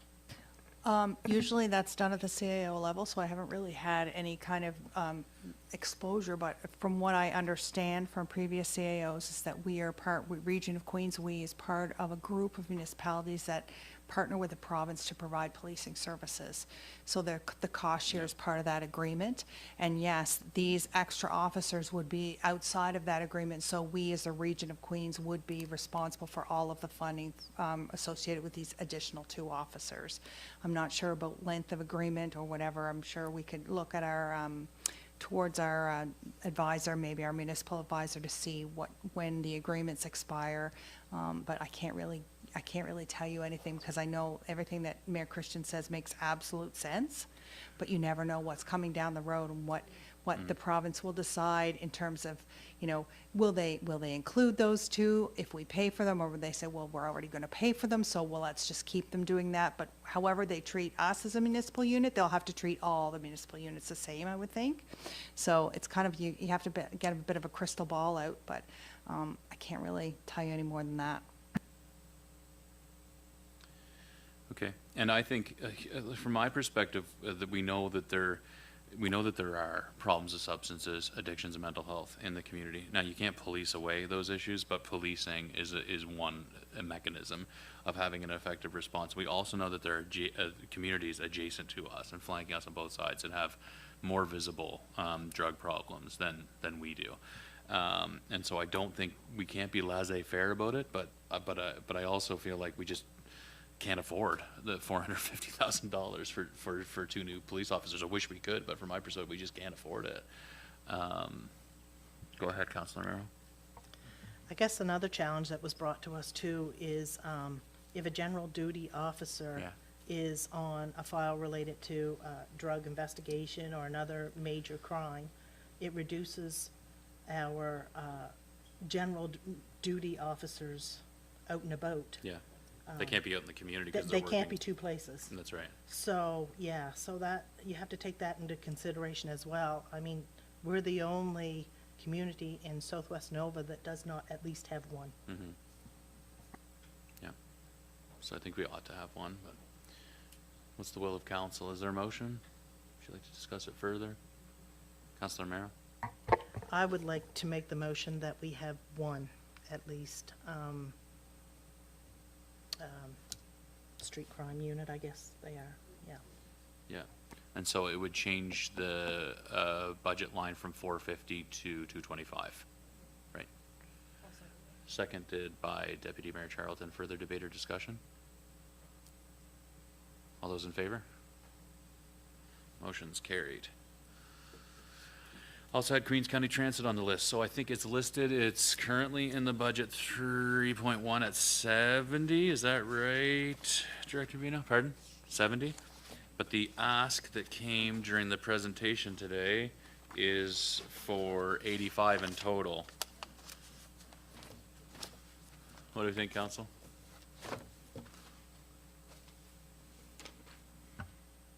Over here. Well, I think it's an important thing that we have. I see it going all the time. I meet it, no matter where I am in Queens, so I think it's definitely something we need to support. Others? Councilor Merrill? I guess one thing I didn't expect when they came to us last time, I remember allowing 50,000 and then 20,000 for a vehicle, but I didn't realize this would be an ongoing ask, 20,000 every year. I just thought that was a one-time thing, so, yeah, 85,000 is a lot to me. Yeah. Yeah, when I was thinking about the vehicle replacement fund, I know that the representative from Queens County Transit alluded to the fact that they are attempting to access federal funding for the vehicle replacement, and I don't know if it would make sense for us to defer that decision until we have more clarity from Queens County Transit about what other funding, and that when they have more clarity about which vehicle they're actually going to replace and what the actual cost of that vehicle is going to be and what the state of their vehicle replacement reserve fund looks like. That's something that we could consider is deferring a decision about the vehicle replacement component of the ask until we have further information from the organization, but that makes sense to you folks. Also, no, I mean, I agree. It's a vital service that the Queens County Transit is providing. With respect to some of the questions that were asked today, I know the representative said that the rider fares or the rates that are charged to riders hasn't been adjusted for some time, for 5 years or, which I think is probably needs to be looked at. Of course, it's up to their board to make these decisions, but it has impacts on the level of subsidies that they require from organizations like ours, their ability to generate revenue from ridership is going to impact their I guess their budget, their balance sheet. So yeah, so I'm not sure. I know historically that the grant that the Region of Queens Municipality has been providing to the Queens County Transit has grown exponentially over a number of years here, and I don't know where we started. But I think it was initially $25,000, and of course the nature, the volume of services that the group can provide has expanded over that time. I'm just concerned with grant, the ask for the grant from the region of Queens increasing by such large amounts year over year is a concern for me, given the tough decisions that we need to make around budget allocations. But I'd like to hear from others what you think is an appropriate level of funding to contribute to the Queens County Transit. I think we all know and appreciate how vital of a service this is for our community. Go ahead, Deputy Mayor.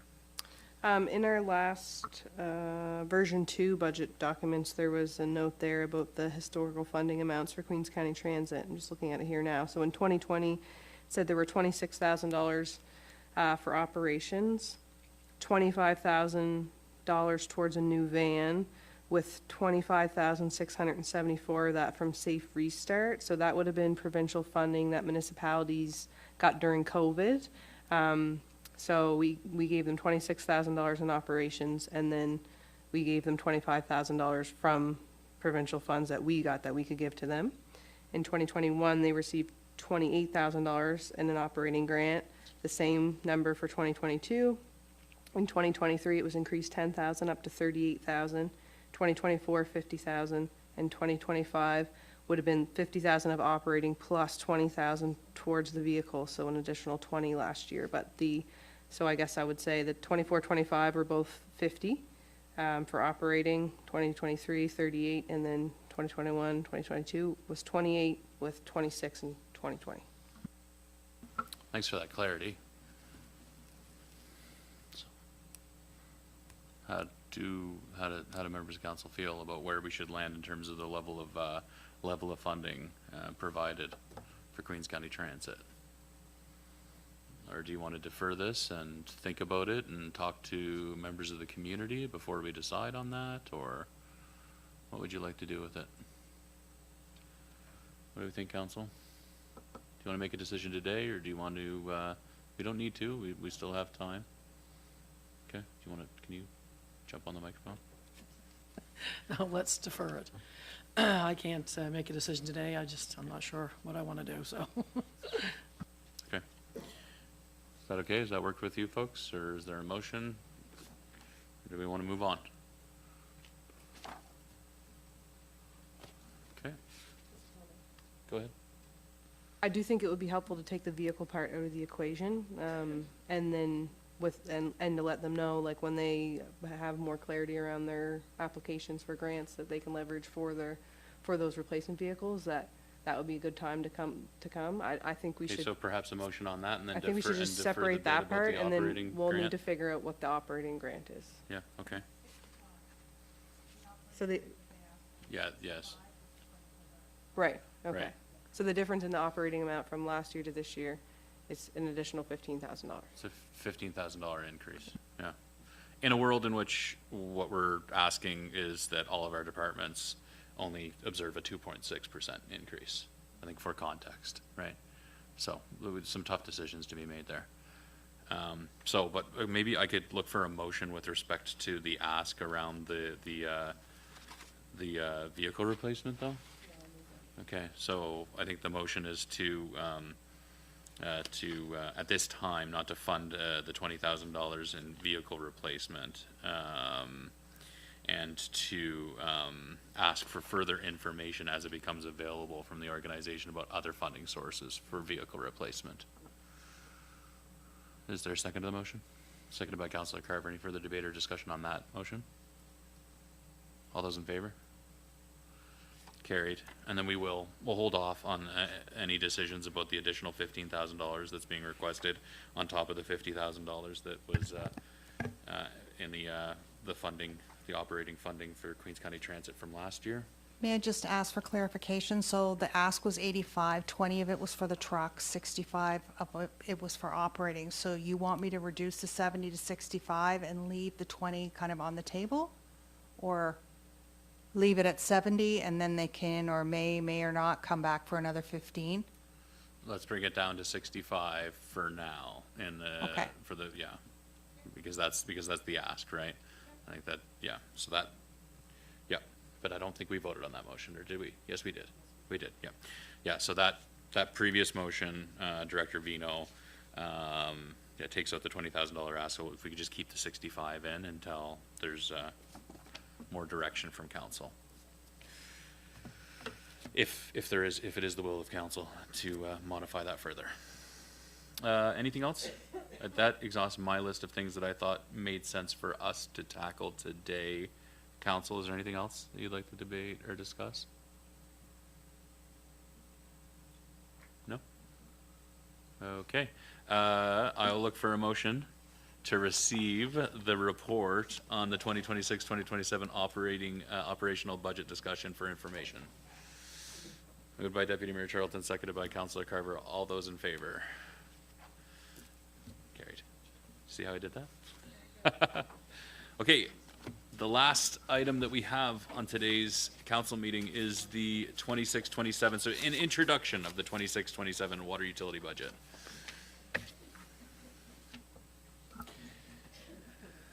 Take it away, staff.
All right, staff, take it away.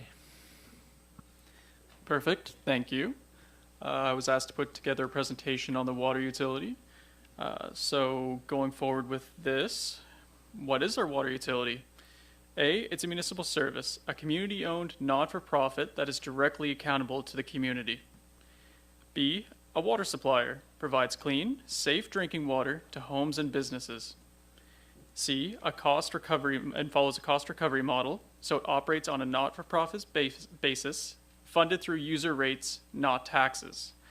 And D, water rates. These are determined, proposed by elected officials and then approved by the NS Utility and Review Board. And so here's a quick map covering our utility service for water. Service boundaries and areas covers roughly from Brooklyn through Liverpool, over 35 kilometers of pipe, and services about 1,300 homes and businesses. So our commitment in our current review, the Utility Review Board ruling schedules rates changes from January 2026 to April 2027. So the standard practice is to have rate reviews every 3 to 5 years. And our next expected review is in 2028 to 2029 for reevaluation. So our goals. Our current goals are replacing aged and inaccurate meters to improve consumption accuracy. This supports the Utility and Review Board guidance. The program strongly encouraged by the board. Resume regular meter replacement program. Maintain consistent planned replacements. This annual replacement target is about 1/20th of the meters, so about 65 a year, and many are currently beyond their accurate design life. Improve response time to metering issues. Quickly address metering or reading problems. Evaluate replacement program expansion, so assessing options to increase the initial replacement coverage. Typical resident Q&A. What issues do we come across the most? Tends to be routine work with aging meters. Where can our customers locate information on the utility? The Region of Queens Municipality website, municipal services, infrastructure. This includes the Utility and Review Board ruling, the Municipal Utility Connection brochure, billing information, test results, general and emergency contact lines, rebate application, and the public notifications. When does a meter actually start reading? It starts reading as soon as water starts flowing through it. Can our meters be faulty? Yes, like any device can. However, they are designed to fail in the customer's favor by under-registering usage. Information and tools to help conserve water. Conservation notices include tips during active directives to conserve water, and utility implements water-saving measures as needed to balance conservation with system needs. And that's the end of the slideshow. Just a little ditty.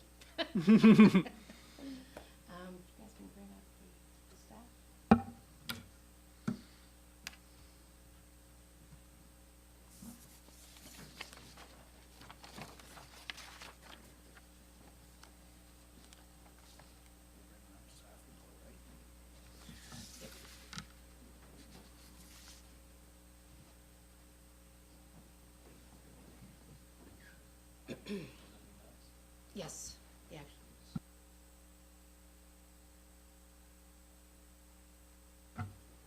Yeah, they're just going to bring it up in a moment.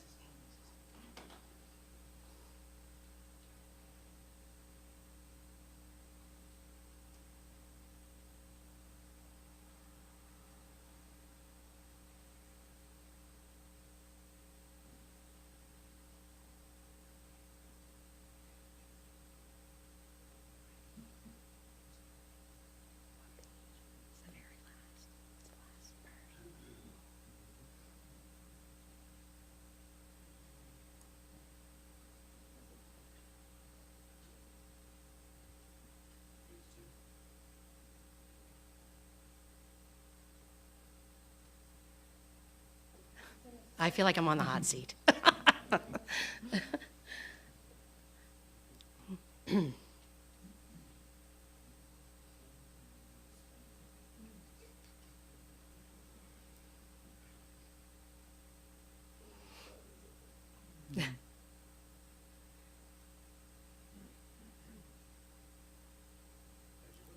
Okay, here we go.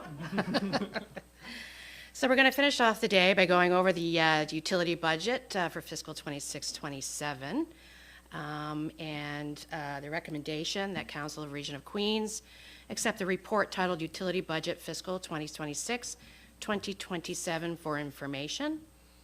The purpose for the report, and it introduces the initial draft of the 2026-27 operating budget for the water utility operated by the Region of Queens Municipality. We'll give a little background. Region of Queens Municipality operates the water utility with customers located in Liverpool, Milton, and Brooklyn.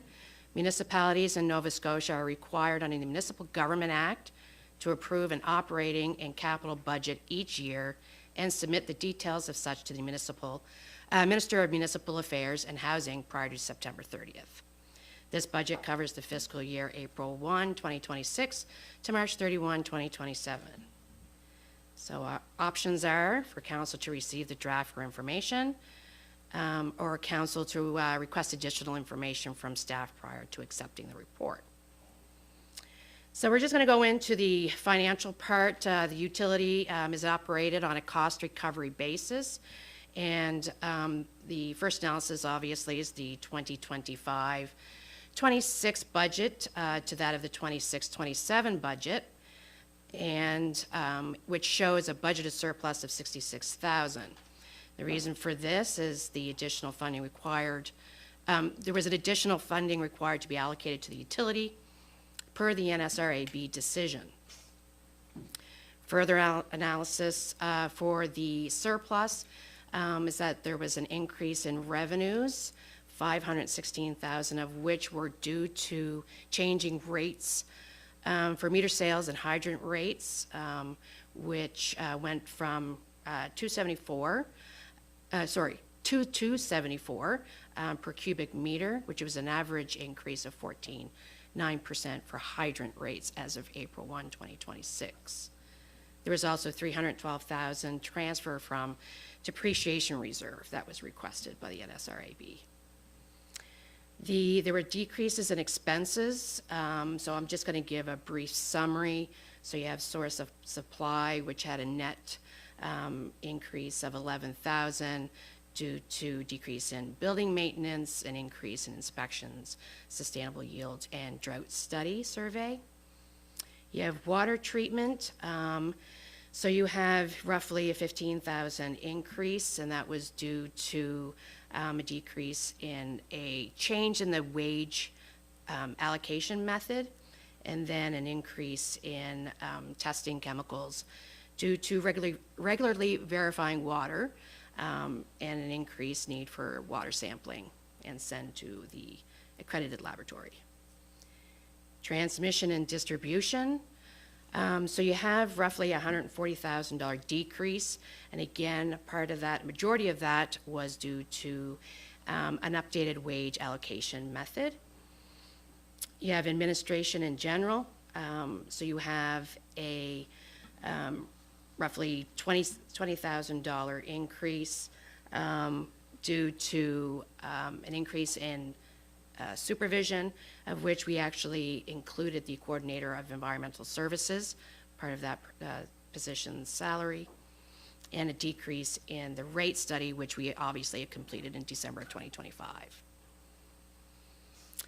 So then we actually have the budget that NSRAB had provided us, and then we compared it to our own budget. And there weren't, outside of just pluses and minuses throughout the cost center within the utility, there were only a couple of differences that actually brought us to have a surplus of $66,000. And the reason being is that we had an $18,000 increase in the hydrant revenue, which I believe was mentioned earlier in the operating budget by the Director of Finance. And we also had an increase in an expense with regards to lake inspections due to a dam safety review, which required us to do more surveys. We also had some differences in the water treatment. Again, majority of it was due to a wage allocation, change in wage allocation method. And administration in general, we had a $22,000 increase in labor, which again was due to the wage allocation method. Finally, we did a projections of our current year budget 25-26 and what that looks like at March 31 of 2026. And we have a surplus of $35,000. This is made up of an increase in revenues due to the change in rates in our consumption rates. So we have 9 months of the old rate, and we have 3 months of the new rate. So obviously that gave us a little bump up in the revenue. And then we had the increase in hydrant revenue that started as of January 1. Also included was a $412,000 transfer from the depreciation reserve that was required of us. There was a projected decrease in expenses, and that is made up, again, an updated wage allocation. We had a decrease in water treatment, in processing equipment. We had a decrease in labor and contracted services. Again, part of that was an updated wage allocation. We had an increase in the treatment labor, and that was partly due water treatment labor, and that was partly due to the drought and adding up any smaller factors that were required. 17,000 in chemical and additives. Again, one of the issues was that prices increased by 11.5%,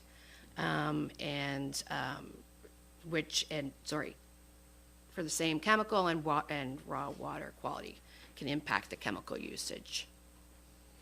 Transmission and distribution, we had roughly 200,000 in decreases in labor costs and maintenance costs. Administration in general, we had roughly 45,000 in increases in wage allocations. Again, that was due to wage allocation method change. Advertising increases due to radio spots for reduced consumption, increased insurance, and then rate study in office supplies and courses. The non-operating expense was 32,000, an increase in borrowing costs. Additional borrowing costs wasn't required because of deferring the Waterloo project that wasn't completed as of in the 25-26 fiscal year. And that would be it. Any questions? Thank you very much. Any questions, council?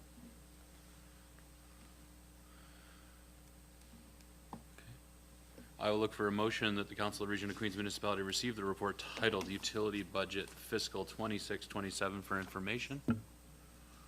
Moved by Councillor Carver, seconded by Councillor Amaro. All those in favor? Okay, I will adjourn the meeting at 2:54. Thanks, everyone.